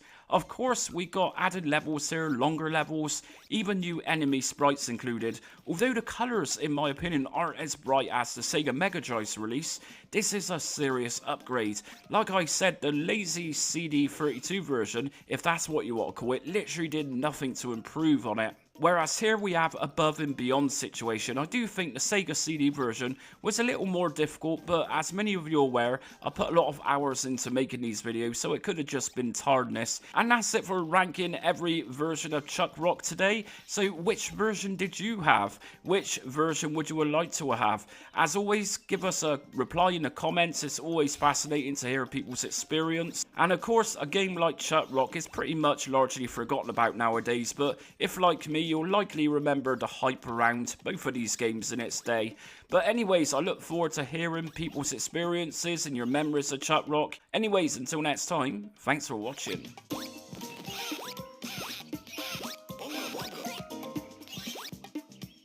Very likely one of the most famous games for the Commodore Amiga, or at least one of the most famous top-down running gun games for the Commodore Amiga. This masterpiece, which is of course the Chaos Engine, was originally released for the Amiga in 1993 by the legendary Bitmap brothers, who prior to this had already established a good fan base for their work of Speedball 1 and 2, Xenon 2, and the very awesome Gods, as well as several other games. The Bitmap Brothers games were known to be difficult. Renegade Software published their games, which were actually the Bitmap Brothers behind the scenes. So why is the Chaos Engine likely one of the most loved Amiga games? Well, simply if you love top-down run and gun games with a Victorian steampunk aesthetic, complete with thumping early 90s electro-industrial music, something along the lines of Pretty Hate Machine by Nine Inch Nails, which is packed with immense difficulty, you will likely love the Chaos Engine. Sure, there are many other games of this top-down genre on the Amiga, but very few matches the greatness of the Chaos Engine. It's a fast, beautiful looking game, even more beautiful if you run this through a Philips CRT monitor like I once did. It's just one of those games which is still amazingly playable today. The structure of the game is simple, 4 worlds and a few levels in each world. The good thing with this game is that we can have the CPU playing as player 2, which is actually good to have around. We can also collect money in the game in order to upgrade weapons and improve other aspects of the character as you progress in the game. The storyline is very intriguing. A time traveller from the future gets stuck in Victorian England. He loses his technology to a Royal Society inventor, who then changes the timeline and creates a futuristic Victorian England. With this, the technology is used to create monsters and everything else that attacks you. You have a choice of several characters to play in this game, mainly characters who are willing to stop the chaos reigning in England in return for financial gain. That is the basic premise of the Chaos Engine. I will note here that a couple of versions of the game was actually renamed as Soldiers of Fortune for the American market at the time. So as always, we're taking a look at every port from the original Amiga game and finding out which version is actually the very best version.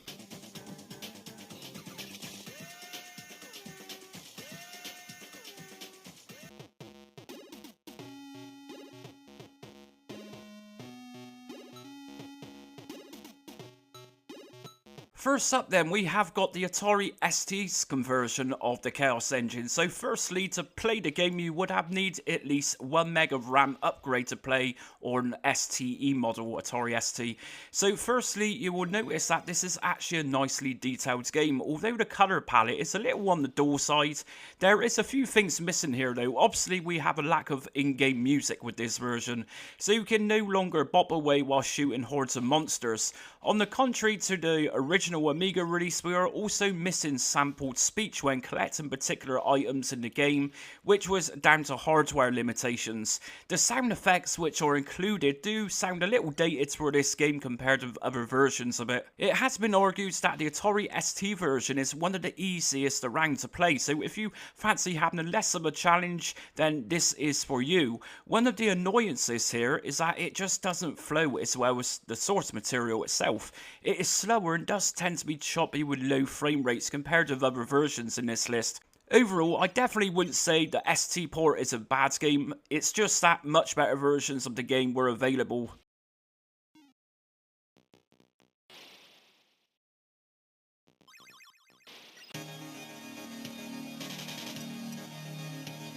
The Super Nintendo or Super Famicom version of the Chaos Engine was actually renamed to Soldiers of Fortune for the American market, but this however is the same game. Microprose released this for Europe back in '94 and Spectrum Holobyte released it for America in 1993.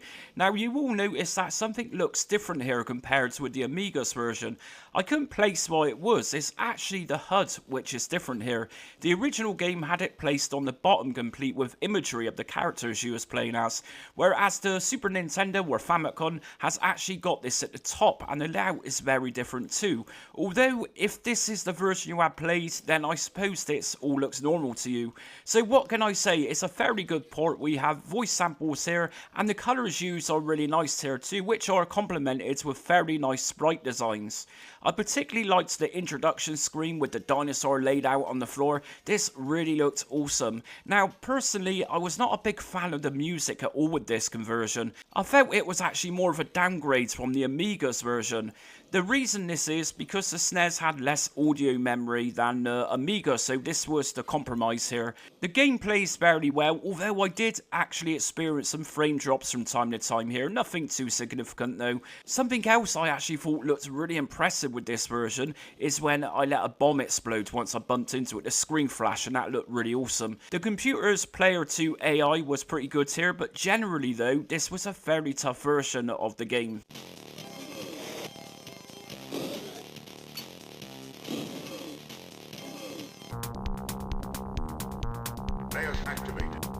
Okay, so yes, the music throughout the IBM PC compatible conversion isn't the best, but I will argue it sounds better than Super Nintendo's version did. The speech samples are pretty clear here too in comparison with the SNES game.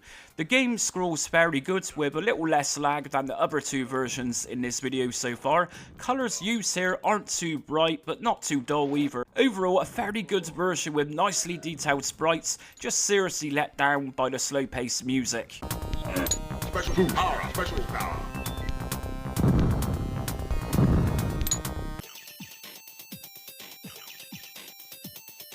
This is another platform where America and Europe had different names for the game, but the same game. This is the Sega Mega Drive or Sega Genesis conversion, which is pretty damn good. I will always compare Mega Drive to SNES because they are the same generation, and of course they're both 16-bit consoles. Now, why is this better than the SNES version? Well, firstly, the all-important music sounds much sharper and clearer here. A little more oomph to it, if you will. It comes with voice samples too, only it sounds so much clearer on the Mega Drive, and pretty comparable with the Amiga's version. In terms of colour, this isn't as bright as the SNES's version, but that isn't necessarily a bad thing. After all, the Amiga game uses duller colours. Just like a couple of different versions of this game in this list, having a joypad layout means we have dedicated buttons to really special powers such as bullet bursts, rather than having a traditional joystick and hold it down on fire button to make this happen, so it just makes it much easier to play. I found that controlling my characters were really nice here. Some versions felt a little wooden, but here this feels really nice when moving in all 8 directions. A solid port, and I really enjoyed my time with this version. Shooting at notes also looked particularly good here as they flash lightning. I will note here that the Sega Mega Drive version even comes with an option menu where we can actually change difficulty levels, so this is very useful if you don't like the challenge of the Chaos Engine as much.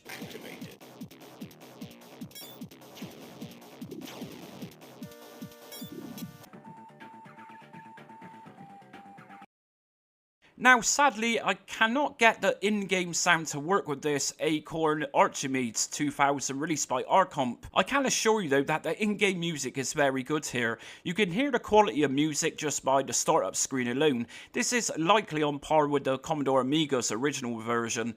In terms of visuals, it's kind of presented visually as a mix between the Amiga's OCS and AGA versions combined. It's not too dull in colour, neither is it too bright. It controls really well, although I was playing this on a keyboard for this video.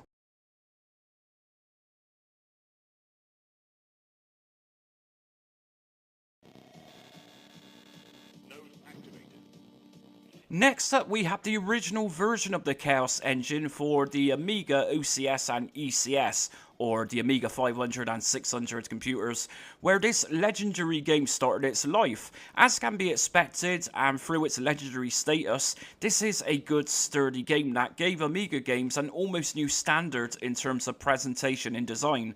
Is it perfect though? Well, some will argue that it is a smooth game to play in terms of frame rates. Some will argue that it's not perfect in smoothness compared to other versions. Personally, I did find it suffering from frame drops every now and again, but I have known much worse. Is it really bad to play though? Well, no, not at all. It's a great game. I am just being nitpicky here. Of course, we have the thumping iconic electro-industrial music here, which in my opinion is the best version of the music so far in this list. Now, some will argue that the colours used in this original OCS and ECS release are dull in comparison to the next couple of versions. Some will argue it's supposed to look darker and some not. Really, I think it's down to personal taste in terms of colours. Regardless, the attention to detail here is incredible. Amiga OCS or ECS owners would need 1 meg upgrade to run this game. Just remember, although different versions released on the Amiga are debated to date by mainly older people pretending they are still in the 1990s somewhere, this is a subjective discussion and my personal opinion here. For anybody who gives me a hard time over this, I will be linking you to a special video that I uploaded.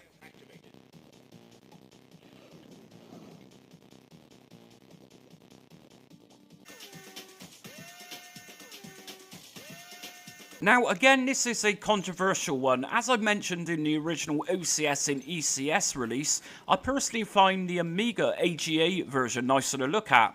I mean, it's pretty much the same game, its upgrade is the new enhanced colours used here. Now, I don't think it's overly colourful to the extent of something like Super Mario World, but something I do like seeing with this version, which released a few months after the original game back in 1993, was this awesome colour palette used on brass objects such as keys. Of course, the whole steampunk aesthetic is primarily centered around brass, and I think this really makes this AGA release stand out for that alone.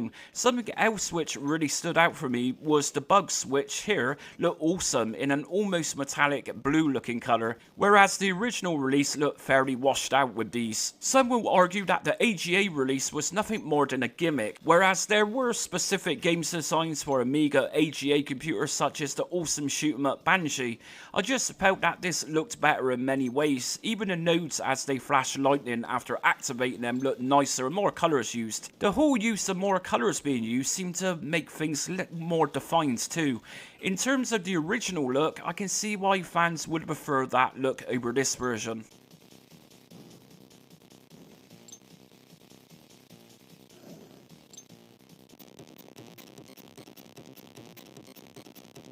For years, people have argued that the Chaos engine could never be coded and working for the Commodore 64. Although this is actually a 2024 preview I'm playing here, this looks really promising. I won't mention that the so-called remastered 2013 Windows, Mac and Linux release, as this was just a copy of an Amiga game, but only with widescreen. This, however, although fairly rough at the moment, undeniably, this scroll's amazing and the music is pretty good for an 8-bit version of the game.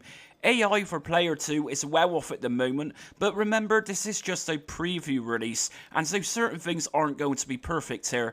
I personally hope this gets a full release at some point, and the coder behind this port is commended for pulling this off. I will also mention that there was a fairly good port for the Atari Jaguar, which released very recently.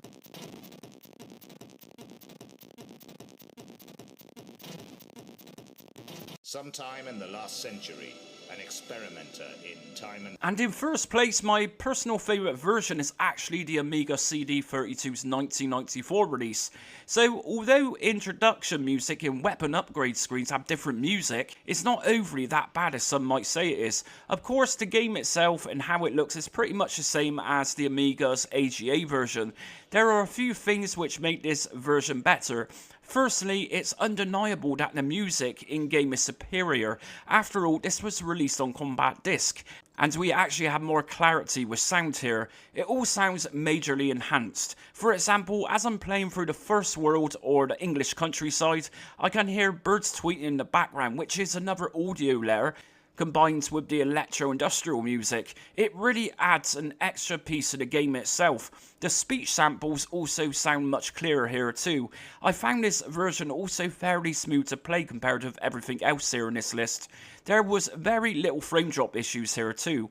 Now, one of the biggest changes is a fully animated introduction complete with the storyline being told to us rather than doing the old-fashioned thing called reading. I think this looks great and just adds a little more depth to the game itself. It's also fairly good to control. Like I say, during the Mega Drive's version, the Amiga CD32 came with a joypad, and so dedicated buttons to use for games like this where we no longer had to hold down fire button to release special weapons was actually implemented here, and it's just much easier to control. So that's it for my ranking the various different versions of the Chaos Engine today. More than likely a lot of people was out there in full rage because I didn't put the original Amiga OCS and ECS version in top spot, but that's my choice in this. I said this is a very subjective matter for a highly controversial topic, really. So which version did you have back in the day? Did you enjoy the Chaos Engine, or did you refer to it as a very overrated game? Personally, I love the Chaos Engine, and it's right up there with my all-time favourite Amiga titles. Anyways, it will be good to hear what you got to say in the comments. Just be very kind, like you normally are. Anyways, until next video comes, thanks for watching.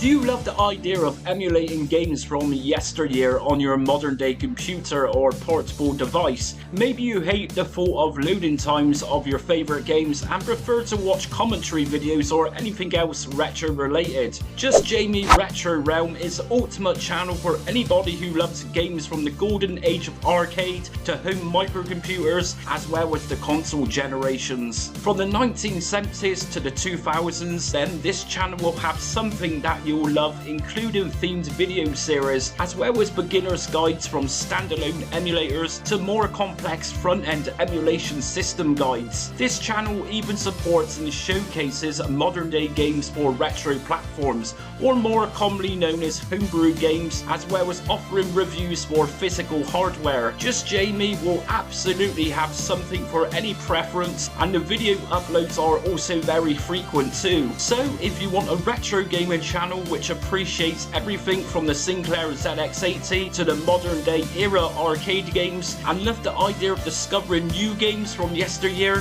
hit subscribe and set notifications so you don't miss out on almost daily content.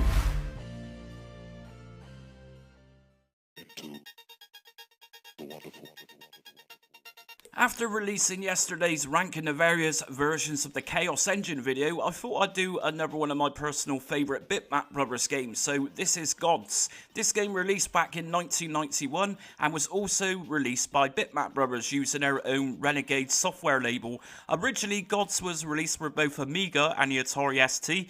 Eventually, several other platforms had their own conversions of it. I will say that the version I'm used to playing the most is of course the Commodore Amiga version, and good lord, this is a tough game. But like I have said before, Bitmap Brother games are known to be challenging games, likely even more challenging than your run-of-the-mill old-school game. What sets Gods apart then? There are a ridiculous amount of platformers for old systems. Well, I could say that the colours used in the Commodore Amiga's version is just stunning, and so for the Atari ST too, especially when walking along rooftops and seeing the sky, which has a gradient effect which just looks really awesome. I could say that although there is actually no in-game music as such, only a short tune before the game begins, the sound effects are incredible when destroying things. It certainly packs a punch and truly sounds like you've had a victory. In addition, it does have a seriously great introduction tune, which reeks in early 90s. So the gameplay itself, if you haven't played this one before, it's a platforming puzzler with Agent Grease as its theme. It has puzzle elements, but really aren't that annoying like some platformers could be. Battle your way through mythical creatures using a range of weapons. Now, precision is required for jumps in this game. We can also carry several things in the inventory, such as keys and other bits and pieces, which come in handy at some point. Some random info for you: the TurboGrafx CD and Game Boy Advance were supposed to have conversions of Gods, but were both cancelled for unknown reasons. So obviously these two versions won't be here. 2018 also saw a remake of Gods, which will not be included here either, as I do like to focus on the original releases in this series where its competing platforms were 30 years ahead. So anyways, ranking from worst to best, here's Gods. The wonderful. Into the wonderful.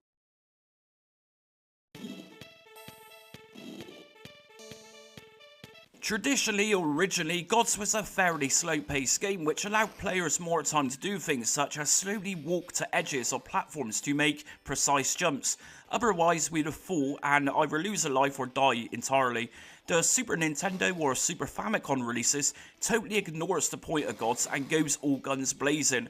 Mindscape released this version in 1992. I have read reviews online for this version. Pretty much anybody who has played this all come to the same conclusion. It is just way too fast and really for no good reason. Sure, some players of this version might look at the original game and say they were too slow, so there is that argument to make. But for myself, I prefer the much slower version where speeding along like Linford Christie isn't a thing. Most notably, this version has totally different music to the Amiga and ST's versions. We also have some fairly annoying background music too in the game itself. Sound effects are of course included, but nothing particularly special. Some SNES games went on to be instant classics. This game certainly didn't, and for good reason too.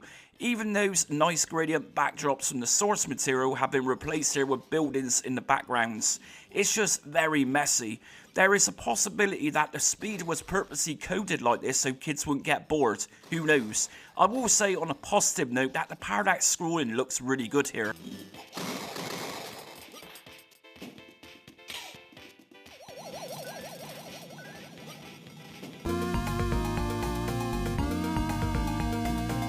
We have another ultra-fast version of Gods, this time for the NEC PC98, likely similar in pace to the Super Nintendo version, which is a real shame, because the music and presentation here with this version is superb. The introduction music is similar to the original games, although no voice samples here. We also have in-game music, which is much more tolerable than the SNES version. The real reason that I rank this here is that this felt more like Gods, despite its Sonic the Hedgehog speed.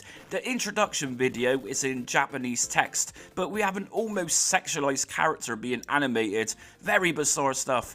So yeah, the game itself looks fantastic, and we also have a plain blue backdrop when reaching tops of buildings. This Japanese version released by PCM Complete in 1992. If you like Gods to look similar to Amiga and the ST games but with increased speed, this isn't a bad choice to go for. The in-game music also kind of reminded me of Streets of Rage, a little bit bizarre.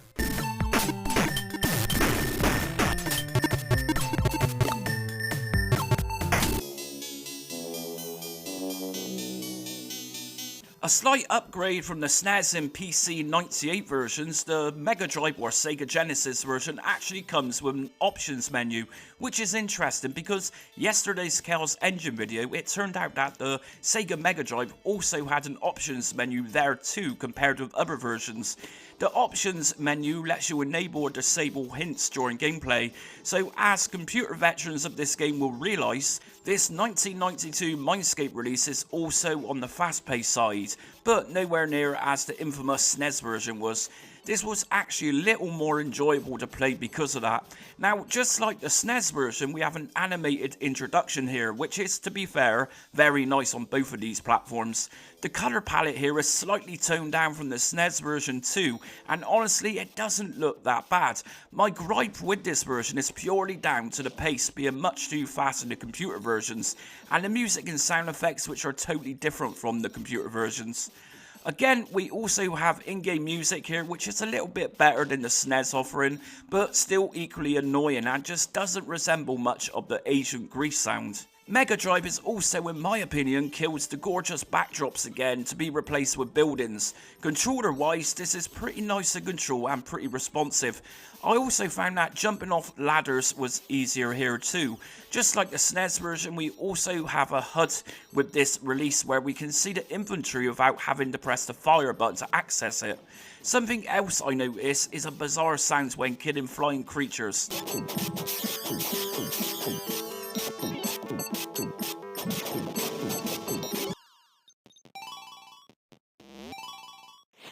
The Atari ST released at the same time as the Commodore Amiga version. I am going to firstly say here that this was a tough call between this version and the next version in this video.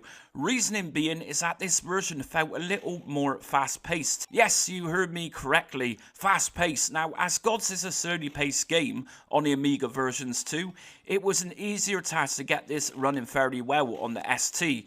In terms of visuals here, the Atari ST's version is slightly duller compared to the Amiga's counterpart.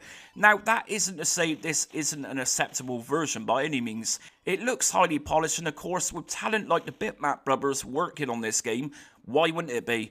It controls nicely when pressing up or down on D-pad or pressing the fire button and D-pad to access the inventory. All of this is nice and fluid. Now, as to be expected, the music isn't so great. We are effectively dealing with a 16-bit computer with an 8-bit sounding sound chip. But even still, for an 8-bit sound, this actually sounds really good. Not the best, of course, and destroying those creatures doesn't sound as deep as the Amiga's version. My favourite part of the game is looking at the gradient backdrops, which represents the sky.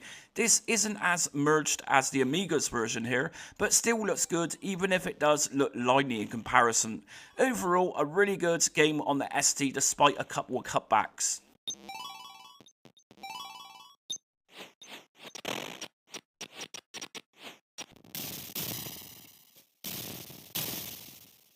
Next up, we have got the IBM PC compatible version of Gods. Now, firstly, providing you have a Roland LAPCI sound adapter, you can actually have in-game music with this version.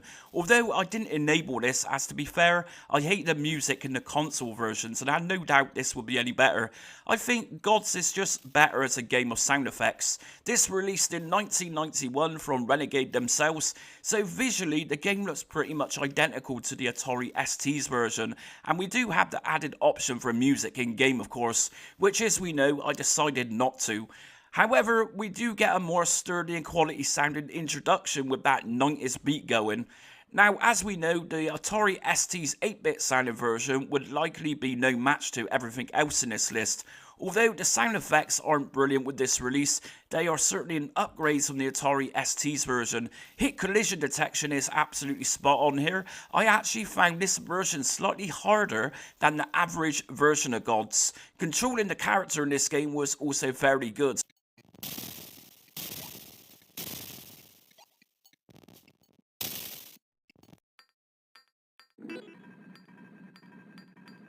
So we have gotten to the platform where a few morons will criticise the way I pronounce this system. Normally they are linked up with my Idiots of YouTube video, which was actually designed for people like this. So let's face it, pronunciationism purists, we surely cannot talk perfectly like you do. Otherwise that would mean being standardised, and being standard is normal, and being normal is, in my opinion, really boring.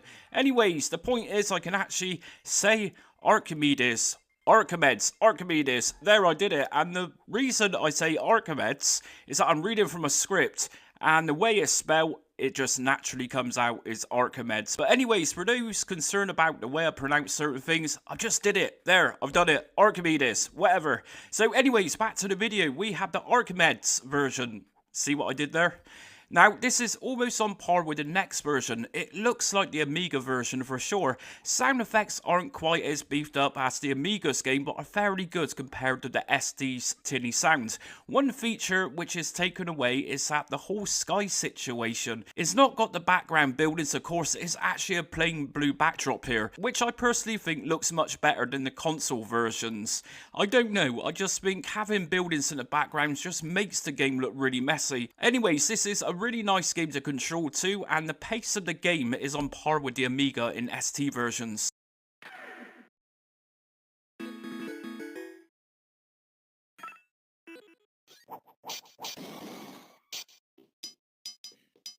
After playing all the various releases of Gods, some that were far too fast, some didn't actually match my preference of colour scheme, and one that was insanely difficult, it comes to no surprise that, in my humble opinion, the Commodore Amiga wins as the best original way of playing Gods. It offers a nice balance of having a speed that aids you to make jumps with precision, and a really nice use of colour palette too. The Nation 12 track of Into the Wonderful is probably the best version, and if you want to jump back to the 90s or the true early 90s dance style music, then without a doubt this is the version to go for. Sound effects also means a lot to me with this game. When killing enemies, its bass sound complete with creatures screaming truly sounds incredible here, especially if you have an Amiga hooked up to a hi-fi. Although I have always meant well to attempting to take out the first boss and getting further into this game, I have always failed miserably. I am sure I am far from alone there. Everything here is just so well done, including detailed sprites and textures that are highly defined. It goes without saying, but the game really is something to behold with an Amiga or Philips monitor. I will note for people interested that the Amiga CD32 had a port back in 2015, and very randomly, the Atari Jaguar also has one, which you can buy a physical cartridge and a box, which released back in 2022. So anyways, that's it for ranking the various different versions of the awesome Gods by the Bitmap Brothers. Which version did you have? Are you dead against me by saying that the console versions were just way too fast, or do you agree this game is actually played better slow paced? Anyways, let us know as always in the comments, and until next video comes along, thanks for watching.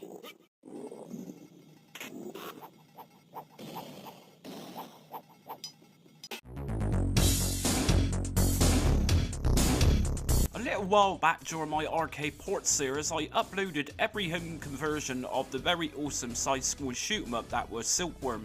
Many commented on that video at the time suggesting that SWIV wasn't a sequel to Silkworm. Well, SWIV was created by the Sales Curve, who converted most of the Silkworm games over to the 8-bit and 16-bit computers at the time, and since 1991, people have on and off debated whether or not SWIV was a sequel or not. Sure, it has similarities, only this version is a vertical top-down scrolling game, but the Sales Curve have always denied this and said rather it took inspiration from Silkworm whilst they coded their various ports of it. The abbreviation of SWIV allegedly translates to Special Weapons Indirection Vehicle, or also as Silkworm IV or Silkworm 4, which is a type of weapon used by enemies within this game. Personally, I believe that the Sales Curve produced this game as a sequel, but for copyright reasons had to bypass the direct Silkworm branding. That's just a wild guess though, but I might be wrong. Storm published most versions of SWIV, who also published a couple of other notable games such as Saint Dragon and also Rodland, which I also covered in my arcade conversion series. So SWIV released pretty much on all major computer platforms in 1991, roughly around the same time with the exceptions of a few other versions, which I'll also cover in this video. As I said, it's a top-down vertical scrolling shoot-em-up. If you love blowing things up from helicopters or even jeeps, then SWIV is definitely for you. It's an old school classic that wasn't an arcade game. So today we are attempting to establish the best overall version of SWIV from its original releases.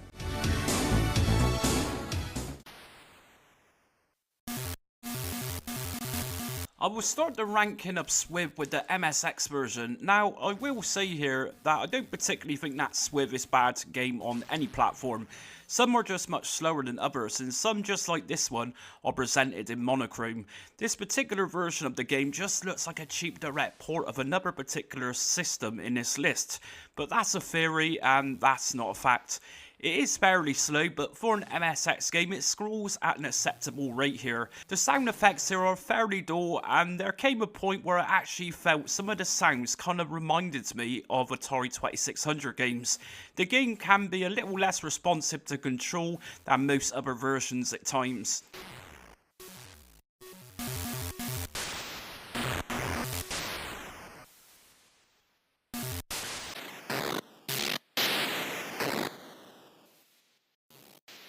The Amstrad CPC release isn't particularly a diabolically bad version of SWIV. It is just a very basic game in how it looks with its monochrome colour scheme.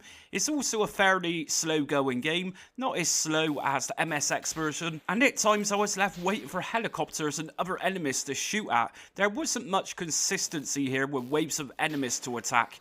Controlling the helicopter was fine, and also pressing fire to shoot was responsive enough.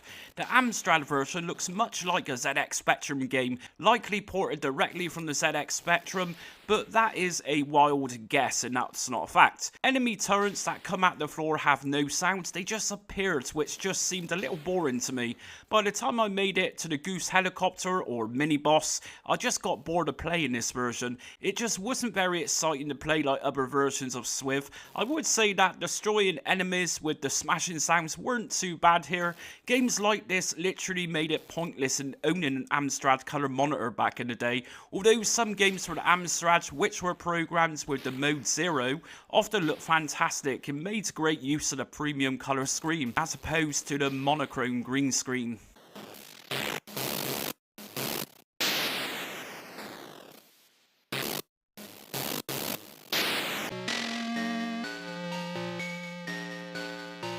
Now, don't be fooled with boring colour scheme with the ZX Spectrum versions of SWIV. I always say if you can get past the monochrome, you are a winner. And for my audience outside of the UK, the ZX Spectrum was one of the leaders in Britain in the 1980s and even up to the early 1990s. This is likely the version which you had a bad version of for the Amstrad CPC and even maybe the MSX, although this specky version runs much faster than both. And it doesn't feel like you are drifting into a coma before getting to the Goose helicopter halfway through. The better frame rate here just means this version is much more enjoyable, and also the colours used are nicer. Although only 2 or 3 colours are used at any time during the gameplay, these are much more brighter than the Amstrad and MSX's version. Even the HUD area on the right hand side of the screen looks better here. I actually made it through to the second stage here. Sure, bullets are just little black pixels, but once upgraded to dual guns, that's when this version gets better. It actually feels like you are playing a decent top-down shoot 'em up. Although I would say in Amstrad's defense, I don't think the crashing sounds on the Spectrum's version was as good as that version.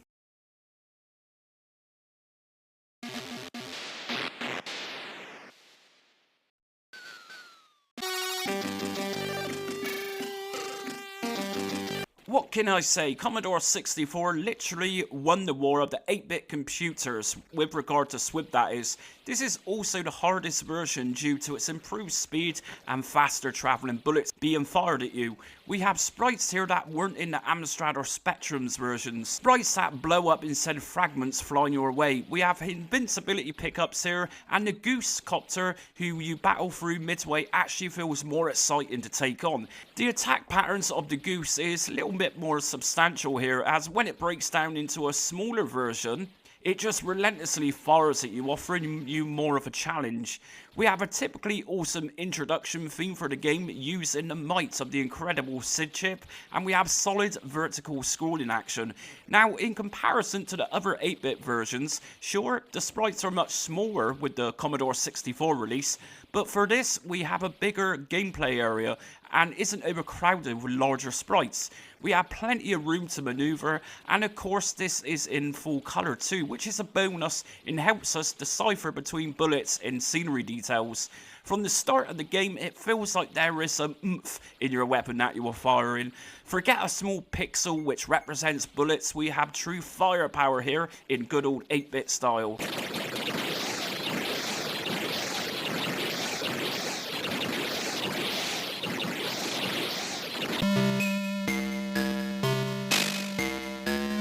A more substantial look for SWIV, where more sprite detail and the illusion of enemies' aircraft look like they are actually flying, with good shadow work beneath them as they fly down towards you. Everything looks fairly nice here, although I might say a touch on the darker side in terms of colour palette used. It's good enough to control, but does suffer from a slower paced gameplay. There are more sound effects used for this Atari ST version compared with others. For example, when turrets come out of the floor, they make a nice sound.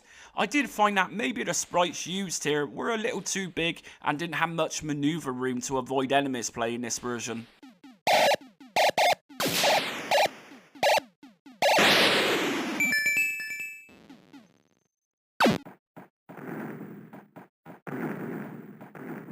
Now, this was a seriously tough call between this Acorn Archimedes 1992 release by Chrysalis or the version I actually chose to put in first place.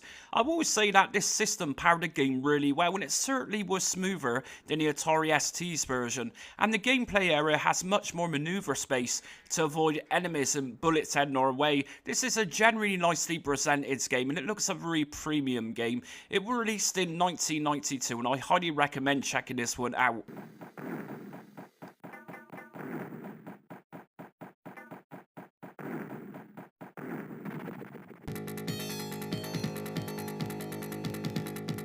So I'm going to do some honourable mentions. So first up we have got the Sega Mega Drive, and this one actually had an exclusive European release of Mega SWIV, which released in 1994 by Time Warner Interactive. Now, rather than Storm, who published and released all the other computer versions, we did have a different releaser just here. The game was still developed by the Sales Curve. The game itself is in essence the same game as the original, although Mega SWIV is actually considered as a sequel. It's not a bad shooter for the Sega Mega Drive or Sega Genesis, and definitely need to play if you haven't done so already. We also have the choice here for one player choosing between helicopter or jeep. I obviously chose the helicopter because it's just that much cooler.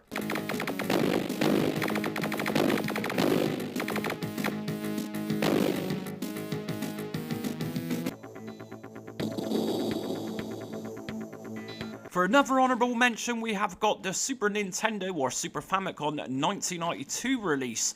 This was actually an exclusive version for the 16-bit classic console known as Super SWIV. This is one of my personal favourite Super NES shooters.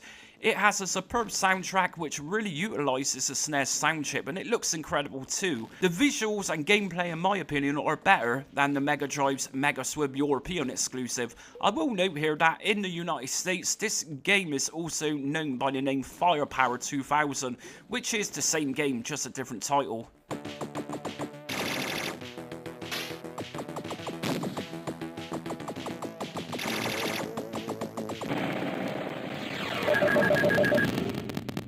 SWIV 3D was the last official SWIV game. This was actually an exclusive for IBM PC compatibles and was released back in 1996, developed and also published by the Sales Curve.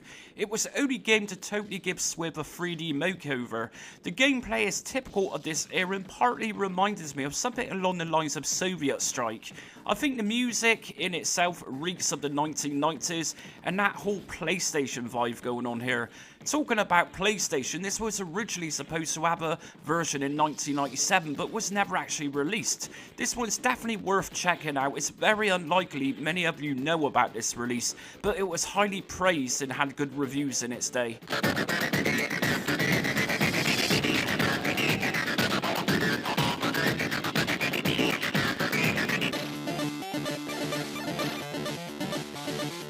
10 years after the initial release of SWIV, the Sales Curve brought us an adaptation of Super SWIV for the Game Boy Color. We have music here and very good gameplay too, and this one's worth checking out for portable fans of this era. It plays nicely and has a nicely laid out options menu to also change difficulty levels and other options included.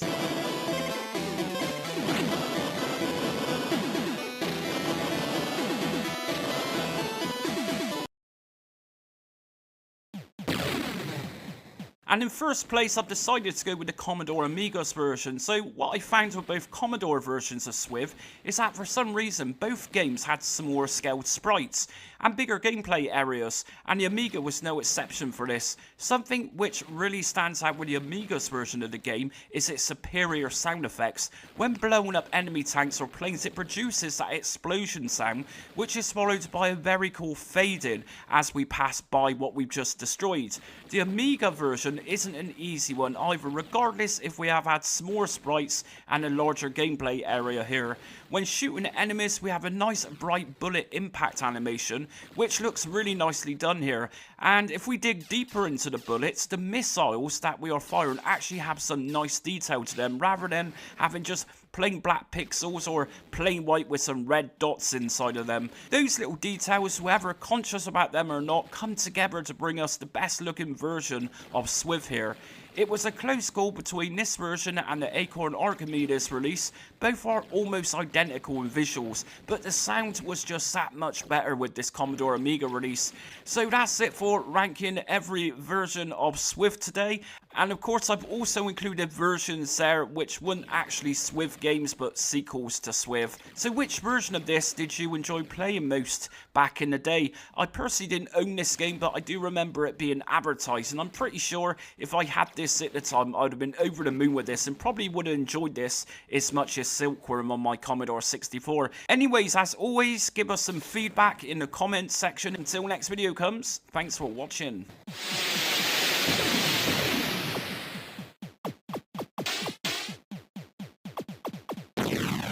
Growing up in the early 90s, I'd watch repeats of the very flamboyant 1960s Batman series on Channel 4. Of course, that's in the UK. I'd come home from judo on a Sunday and it would be on TV soon after. Comic book in style, and until Batman Forever came along in the 90s, this was how Batman once was. Very camp, comic book camera angles, and very likely actors who were out their minds whilst filming. Then came along something dark and sinister looking, of course Tim Burton's Batman, an absolute culture shock of what I was used to watching originally. The new Batmobile in itself was odd looking but super impressive at the same time. This Tim Burton masterpiece featured Michael Keaton as Bruce Wayne aka Batman, Jack Nicholson as Jack Napier aka the Joker, and finally Kim Basinger as Vicky Vale. Personally, this is my all-time favourite Batman film, right next to Batman Returns, also by Tim Burton. An awesome cast which in my opinion has never been beaten, regardless of what people might say about the Christopher Nolan trilogy. It likely is a nostalgic thing. My dad bought this on VHS when it released and I remember watching it at home for the first time.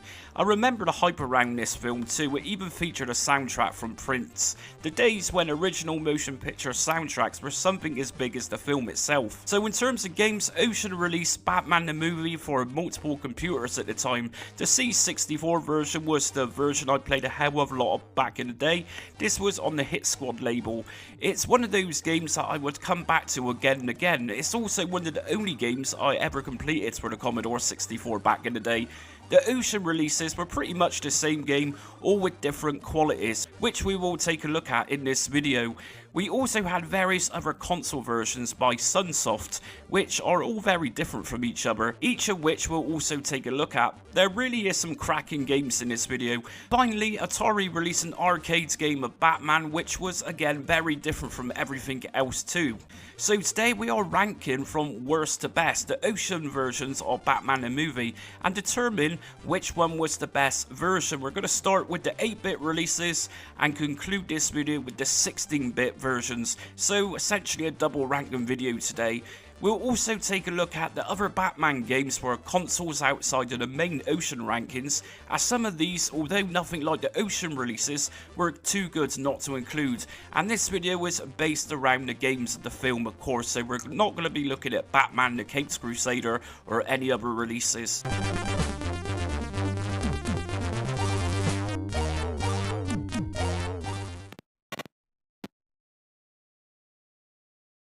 First up on this list is the MSX release. Now, it is highly likely that the MSX got the ZX Spectrum version here. In other words, a lazy Spectrum to MSX port of Batman. It normally is the case with British MSX games that we got the worst of the bunch compared with Japanese releases. This is what I generally find during this series of videos that I'm doing. So the game itself is very cut back with no music at all, and the sound effects, which are very poor here. Scrolling action isn't actually that bad though, really. Not much going wrong here in terms of frame drops. Batman controls really well here, climbing ladders, elevating to higher levels, and swinging from platforms. Performance pretty good here too. I have seen much worse for the MSX. This one really isn't as bad as other games which are converted from different ZX Spectrum games, despite its lack of music, that is. Music is particularly needed in this version to disguise the horrendous sound of the Batmobile once we finish the chemical plant stage. Overall, this version of Batman is a very slow to pace version compared with others, but not overly extremely terrible.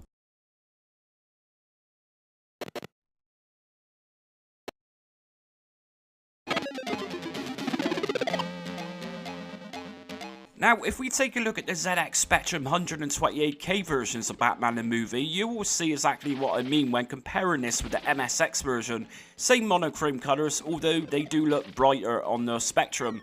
The same yellow border going on too. It's literally the same game, but the ZX Spectrum did it much better. We also have music and much superior sound effects here too. The platforming stages of this game are fairly long, and if you are new to this game, you'll likely get lost very quickly, especially in the Axis chemical plant. It's pretty much built like a maze, that is. Over the years of playing it, I have from memory mastered it right to the part of taking down Jack Napier at the end of this stage. As the platforming stages are long, it is much better to play this at this kind of pace. Although similar to the MSX's version, Spectrum's version wasn't as pixelated, and the sprites here look much better for it too. It's a solid 8-bit computer version of Batman the movie.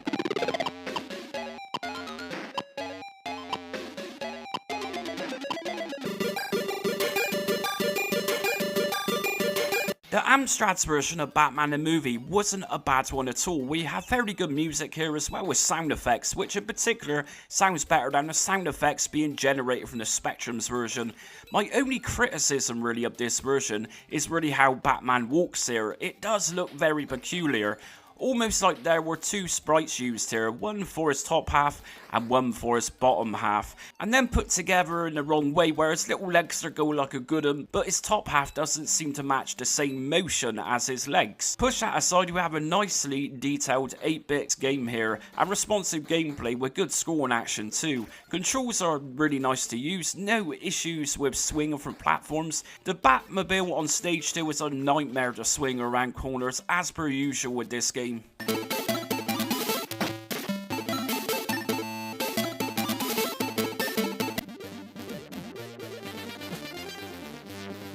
After playing all of the 8-bit micro versions, although they were largely decent playable games, each one had a drawback in its own right. The Commodore 64 also had a couple of drawbacks, which is why it was difficult to place this one as my favourite 8-bit version.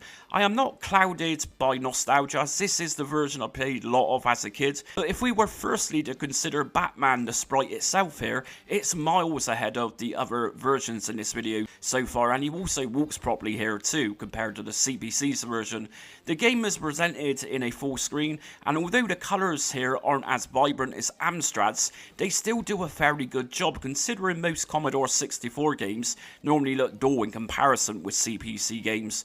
The game scored much nicer too when climbing to higher levels. The screen automatically panned upwards or downwards just so we got a good idea of what was going on around us, and it did this with a nice speed and with ease too. The one annoying issue here is that unlike the Amstrad and Spectrum 128K versions, we only had a choice of either music or sound effects here. As annoying as this, the music produced by the SID chip is absolutely fantastic and easily makes up for that. Yes, the enemy sprites here are fairly blocky, but not as blocky as some enemy sprites could be in C64 games.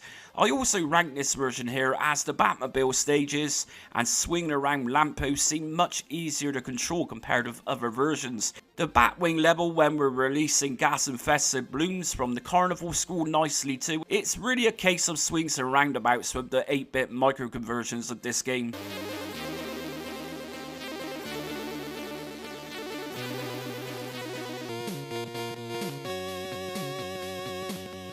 Okay, so before we get on to the 16-bit micro versions, we're going to look at some other games here. So this is honorable mention, so we're starting off with the Game Boy original. So just like a few other versions of Batman, outside of the main Ocean releases, we had console exclusives, or in this case a portable exclusive. This is Batman for the original Game Boy, of course. This one released in 1990 by Sunsoft. It's pretty much a running gun game. It has some impressive music which doesn't resemble anything from the 1989 film at all, but the gameplay follows the film fairly closely. Stage 1 is the Axis chemical plant where we need to chase down Jack Napier, aka the Joker. It's a really cool game that I play on and off. Don't be fooled though, this is a tough game as we get further towards the end. By shooting blocks we can get power-ups, we even fly the Batwing in this version. This is a really cool portable version and I highly recommend this one.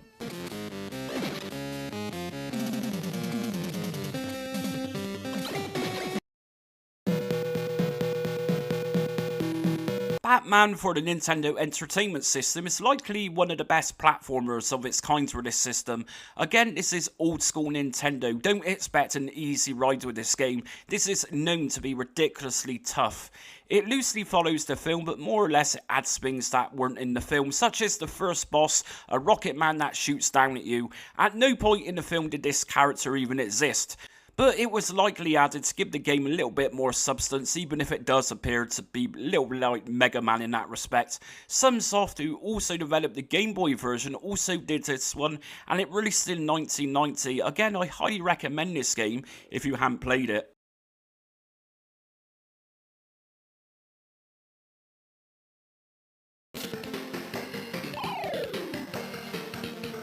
Whilst the other Batman games were doing the platforming or running gun style genre, Sunsoft decided to create an action maze style game which kind of looks like something from Bomberman. Originally this was supposed to be a standard platforming affair, but this is what PC Engine or TurboGrafx 16 users ended up getting. It's a simple case of shooting and bumping into enemies, which sends them spinning and collecting things to progress to later stages. A very strange game, but not particularly a really bad game, just different that is. Stage 1 takes us straight into what looks like the art gallery from the film rather than the Axis chemical plant, which is what many Batman games did.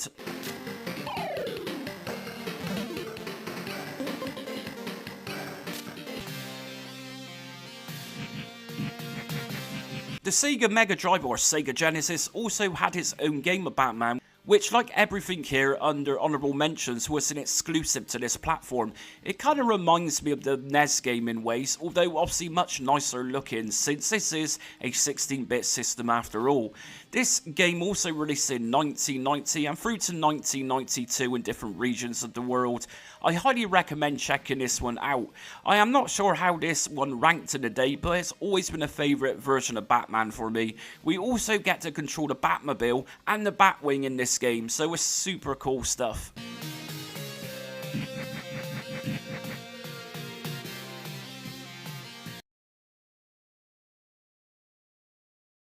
Sadly, the arcade game was never ported over to anything, and it is a superb platform and beat-em-up game. This game released in 1991 by Atari, and I've always thought this could have been such a great console game. We have the Danny Elfman sound and music from the 1989 film, and the sound effects that are just awesome. We even have voice samples in the film used in this game.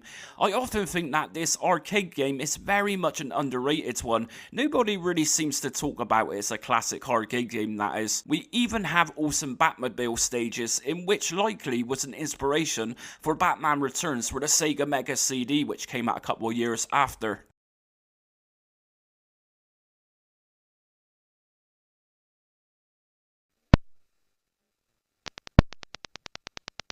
The IBM PC compatible release, although looks really nice, providing you had a higher spec IBM computer back in the day of course, mainly suffered from no music at all. Now the sound effects are embarrassingly awful for this release, where I would say even the shoddy MSX version would have been upgraded in that department.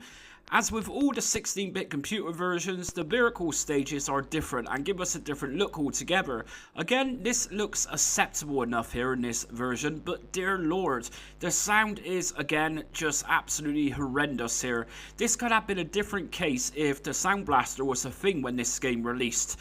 This DOS version was also a much slower game compared to the next two versions.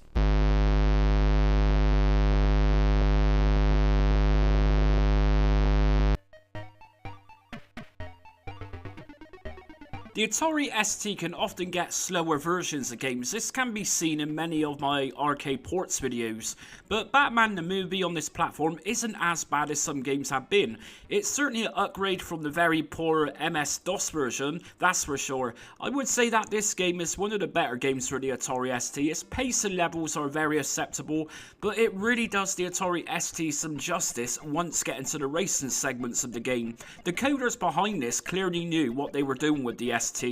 Sadly, this version, just like the Commodore 64 version, only had either in-game music or sound effects. The music here is very much Atari ST style in that it has the 8-bit sounds rather than the 16-bit sound. Yes, I was very impressed with this release.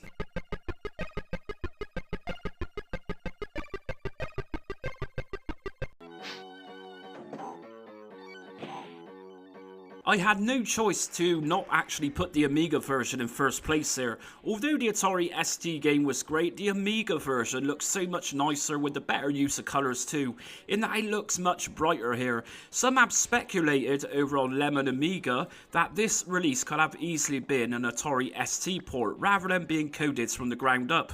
Now that's just speculation of course and not a fact. If it is ported over from the Atari ST, then it's a really good port of the ST's version. Now, it's not just the visuals which are better here, but we get music as well as sound effects simultaneously in the game. And the music, especially the start screen music, ain't bad at all, and certainly a major upgrade from the ST's 8-bit sound. When hitting enemies, the sound it produces is really good. It sounds very bassy almost. The Amiga version scrolls a little better too. The racing stages here also scroll better too. Now again, I will state that the ST version was great, but this just runs that little much better. I think in hindsight, was Batman the movie from Ocean actually a good game, or was it a case of playing it or wanting it at the time because of the hype over the film? Which version did you play? Did you play this on the C64? Did you have it on cartridge on the C64? Did you have it on cassette tape from the Hit Squad like I did? Which version would you have ranked in first place for the 8-bit versions or the 16-bit versions? As always, comment below and let us know. Anyways, until next video comes, thanks for watching.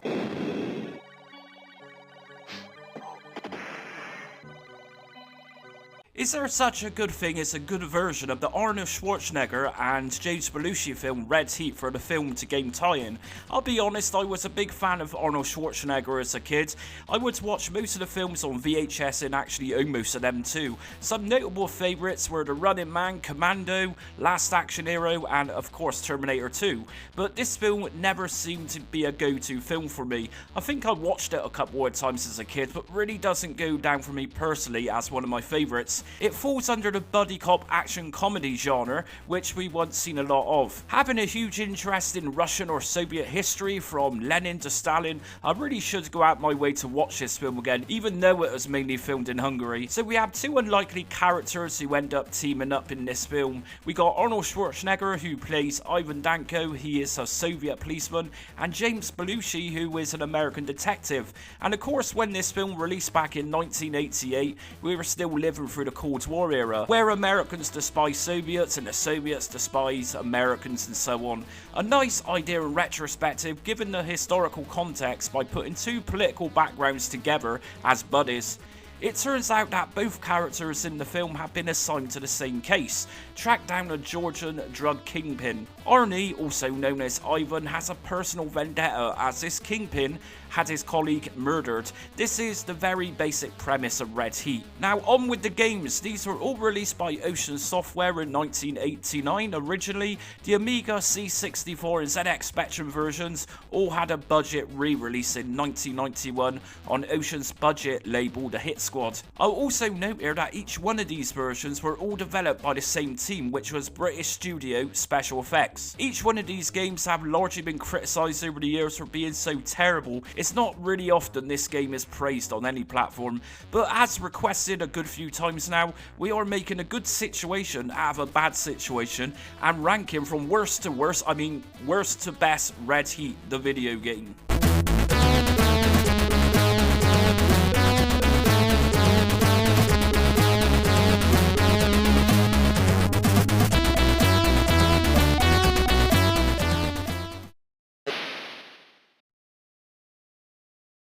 This ZX Spectrum version really is as bad as it looks. We can forgive the ZX Spectrum's monochrome look because that's how Spectrum is. It's not a visual powerhouse compared with other home computer systems of this era.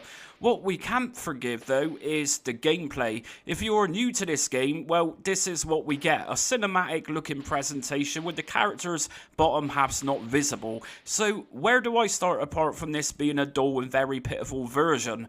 Well, hit collision detection doesn't really seem to be a thing here. I frantically pressed down on the fire button to punch baddies, which seemed to want to work when it felt like it. Enemies will team up on you, trap you on the left hand side of the screen and just punch you. Blocking hits isn't really a thing here. It's like they purposely wanted Arnold Schwarzenegger to be a complete sissy here. We get our fair share of things such as bullets being fired at us, and to duck these can be a little bit hit or miss. The first stage here looks like James Belushi running across the screen with a bizarre look to his face, but I can't be sure if this is James Belushi. We also get an extremely blocky stage 1 presentation screen, which introduces the game to stage 1, the hothouse. This is likely one of Spectrum's worst games for motion. It's not nice and it likely caused kids a lot of distress at the time. We get no in-game music either. If you had this originally, you would have paid £8.99 for this on cassette, around £25 in today's money, or £14.99 for a disc release. Just under £39 in today's money. Good lord, what a rip-off.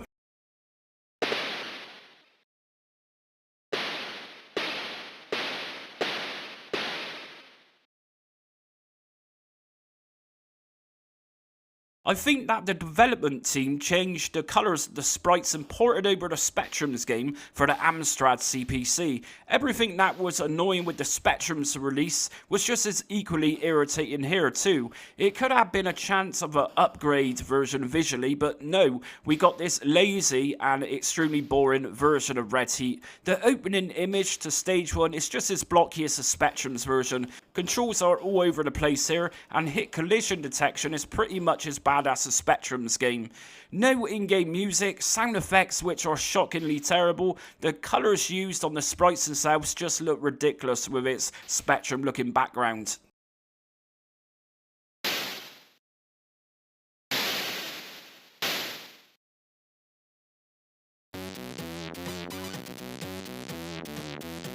I would like to say that this was a huge upgrade from the other 8-bit versions. Sure, it looks better and has several different colours used for the gameplay screen, but it really just boils down to a boring game to play. We have a full screen here, and we can actually play the game with music or just sound effects. We can select our choice at the start of the game in the options menu for music or sound effects, that is. In this edition, Arnie is walking from the left-hand side. Hit collision detection isn't bad here compared to the other 2 versions, but by no means at all is it any good. It just means slightly improved on just a touch. We of course have the whole cinema look here, complete with film rolls on the top and bottom part of the gameplay screen. Does it look good? Well, it's something to take away the boredom of playing Red Heat for the Commodore 64. We also have a lot of objects being thrown at us here too. These travel to hit you very fast, and most of the time they end up hitting you anyways, even if we do duck. We have what appears to be rubble falling down on us here, which again is difficult to avoid. The sound effects are pretty bland really, it's just so boring to play. I mean, I know Ocean likes putting out bad games from time to time, but why? Why would you subject kids to this? Nothing more than stealing kids' pocket money. Although, just like the ZX Spectrum's version had a re-release of this on the Hit Squad label from Ocean, even its £2.99 price tag at the time was a piss take. Just imagine you only had a choice of this game or Highlander. Damn, what a bad childhood.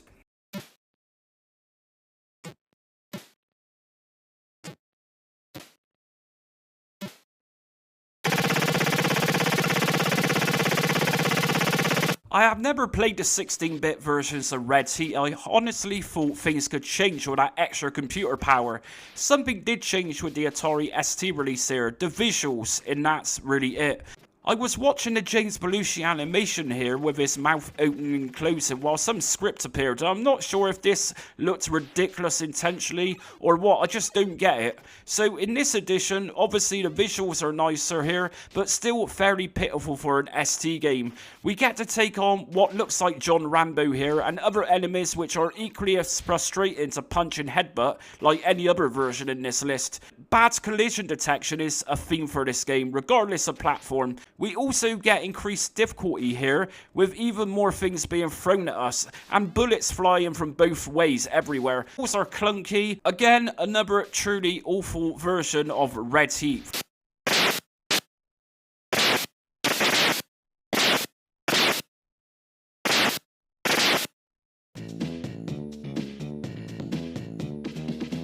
I wasn't expecting the Commodore Amiga's version to be any better than the Atari ST's release, and it really wasn't, apart from having brighter visuals and better sound.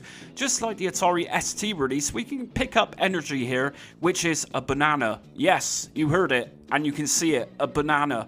I haven't watched Red Heat for years, but this banana thing certainly doesn't ring any bells from the film. I also noticed that, as in most games, when we pick up health, the icon normally disappears after taking it. Not here though, it just seems to stay as you leisurely stroll through the sauna. We finally make it outside and the first thing we see is a friendly looking snowman. I mean, come on, what is this game about? I really don't know if this was a serious attempt for a film game time or what. James Belushi's weird mouth is back in this version too with a vengeance. This Commodore Amiga's release is just as punishing as any other release of Red Heat. The controls on pretty much every platform were terrible, hit collision on every platform was terrible, this game is terrible, I honestly had enough of this game. Will I ever play Red Heat again? I think you've got more chance of me doing a nude dance in front of Vladimir Putin and play this game again. And that's it for today's ranking those really shockingly bad Red Heat games. So like I just said, I'll never play this game again, but what I do want to know is, did you actually enjoy Red Heat? If you did enjoy it, which platform did you enjoy it on? Did you hate Red Heat, and do you actually agree that the Amiga got top space? Literally, I put the Amiga version in top just down to the visuals and the sounds. The gameplay is atrocious regardless of the platform. It's just a really, really awful game, and if you've not played it, play it and comment in the section below and get back to me and see what you personally think about it. Anyways, that's it for today's video. Until next time, thanks for watching.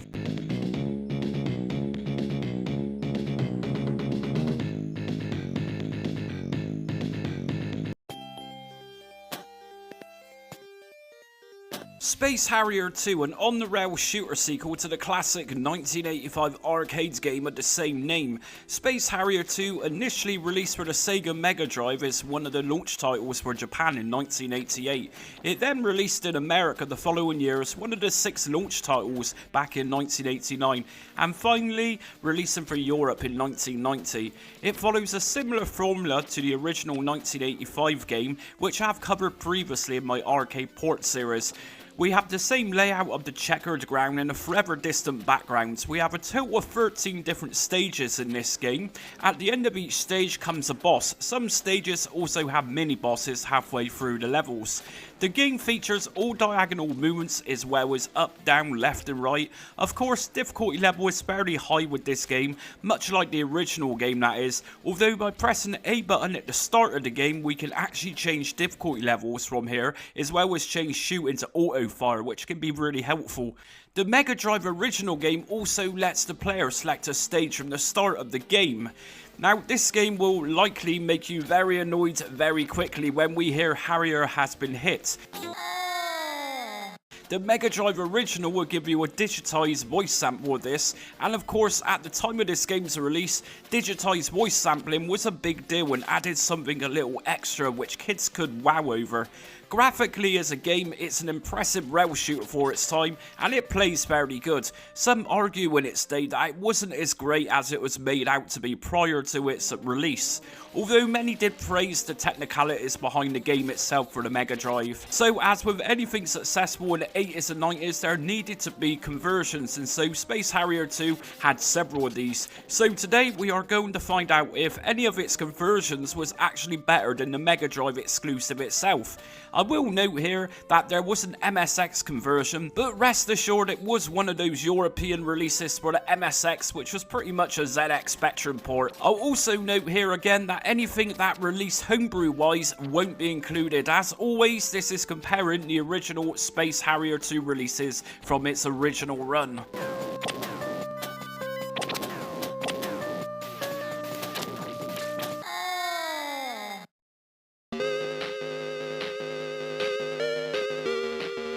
The ZX Spectrum 48K and 128K computers had a conversion of Space Harrier II in 1990. Now let's firstly take a look at it for what it is. I mean, sure, it scrolls beautifully and that pseudo 3D effect is nicely done here too.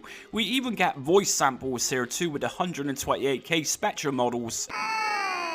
as well as options at the start of the game. So everything is here, even a fairly good tune which sounds similar to the original Mega Drive game itself. But as for the gameplay, now as much as I wanted to enjoy this version, I couldn't, not really. It was similar to the original Spectrum Space Harrier game. The problem is that with Spectrum's limited number of colours being displayed, it causes issues where colours of projectiles flying towards you can be very difficult to see, as they can often colour clash with the floor area, as they are of the same colour in most cases.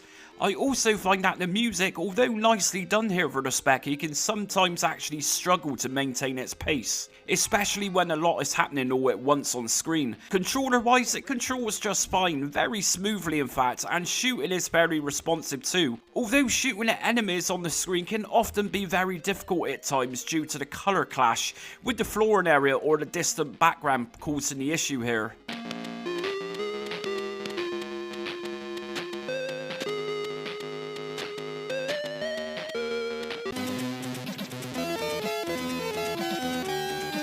The Commodore 64 received its conversion of Space Harrier II in 1990, also by Grand Slam. This is a decent and very faithful 8-bit computer conversion, although it's tough as hell, or that's likely just me being terrible at this game altogether. Personally, everything looks superb here, but one thing that really stands out in particular is Harrier himself. The sprite is so detailed, and probably one of the best sprites I've seen in a C64 game. The music is fantastic here as per usual for a C64 game. Now, I believe that due to hardware limitations, we do not have a checkered floor here, but instead we have a raster bar look as we are speeding through the various stages. It's kind of like watching the Commodore 64 game load. It's very likely that people who didn't grow up with a C64 would find this effect very trippy, but for veterans of the C64 like myself, it's not too bad. And let's just face it, Space Harrier games always went for that psychedelic effect in the first place. As for the enemy sprites, they are blocky, but movement for Harrier himself is actually okay. The real issue with this version is the speed of it. It seems to be moving way too fast. I mean, if you didn't have a Sega Mega Drive at the time of the game's release or just couldn't afford one, this conversion wasn't half bad. I have known much worse in terms of conversions for the C64, such as that Chase HQ game, and this game is even fairly bright in colours used too. Now, many C64 games often looked pretty dull in colour compared to other systems such as the Amstrad CPC in Mode 0, but this conversion manages to look very bright and nice here.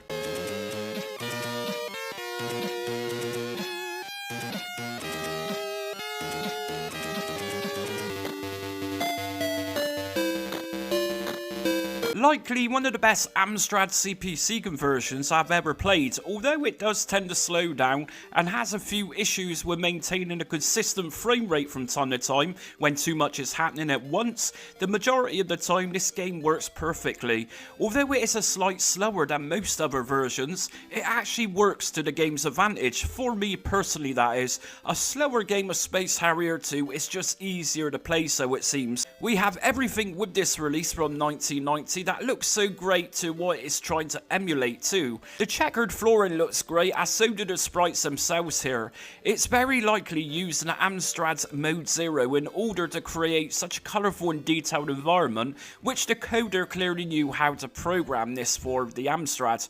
Many Mode 0 conversions often come across as pure slugfests, which can barely move. This is flawless for what it is. As for the music itself, it sounds pretty good. Of course, not as good as the C64's offering, but sound chips are a different kettle of fish altogether with the 8-bit computers. Moving Harrier on screen is very responsive. All of those diagonal movements work just fine here too. The perception of speed also looks great here too, as we speed along Fantasyland, shooting down all of the nasties. Space Harrier 2 for the Amstrad CPC is testament that if this 8-bit microcomputer was left in capable hands, games could look and play this good. I would likely say that this version was the best version of the 8-bit systems.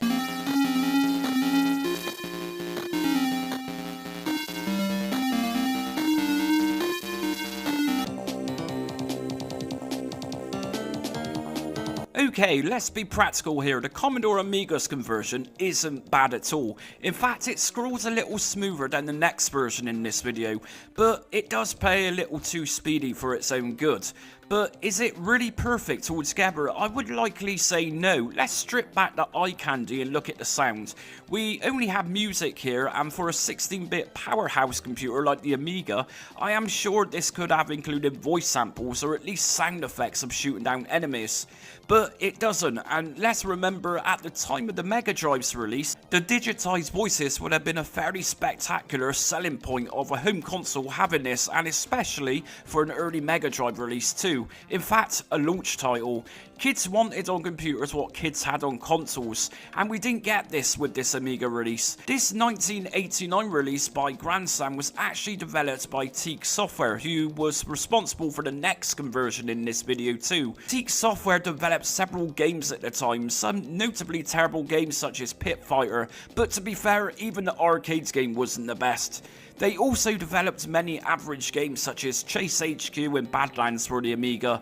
I will say that Space Harrier II for the Amiga was an average game. A real shame, as Teak Software was later producing some really impressive games for the Amiga, such as Brutal Sports Series Football and Shadowlands. Now, one nice feature with this Amiga conversion is using the mouse to control Harrier, which to be fair offers a more speedier response when avoiding projectiles.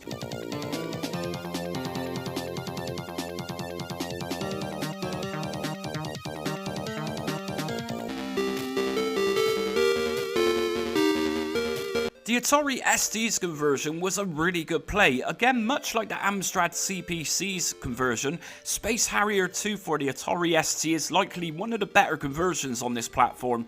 It was an enjoyable play and also offered music which sounded very similar to the Mega Drive game itself, although with that typical ST 8-bit sound. It also includes voice samples too, and also sound effects while shooting, which all works together flawlessly. Now, in terms of speed, it scrolled really well, but again, I totally sucked at playing this game. I should just face it, either most people struggle with playing Space Harrier 2, or it's just me. But regardless, a game like this is a superb game to use as an example for 8-bit and 16-bit computers, because it has so much happening on screen all at once. The sprite designs here are very nicely done, and enemies themselves don't look too bad either.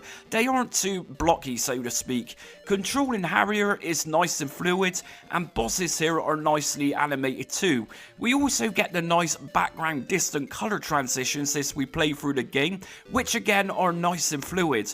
We of course get the stage option when the game starts up. This is a very complete Space Harrier 2 16-bit computer conversion, and like I say, likely one of the best conversions is for the Atari ST. Is it just as good as the original Mega Drive exclusive though? Well, that is down to debate. I would likely say that sure, the original Mega Drive game scrolled much smoother than the ST, but as far as conversions went of Space Harrier 2, I would personally say that the ST had the best conversion of it.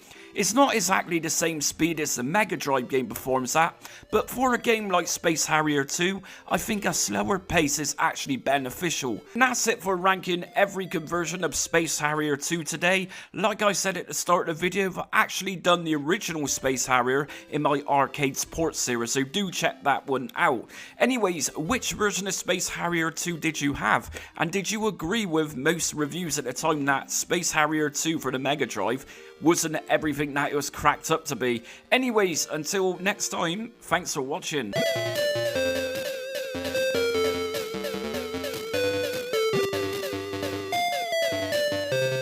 Get ready.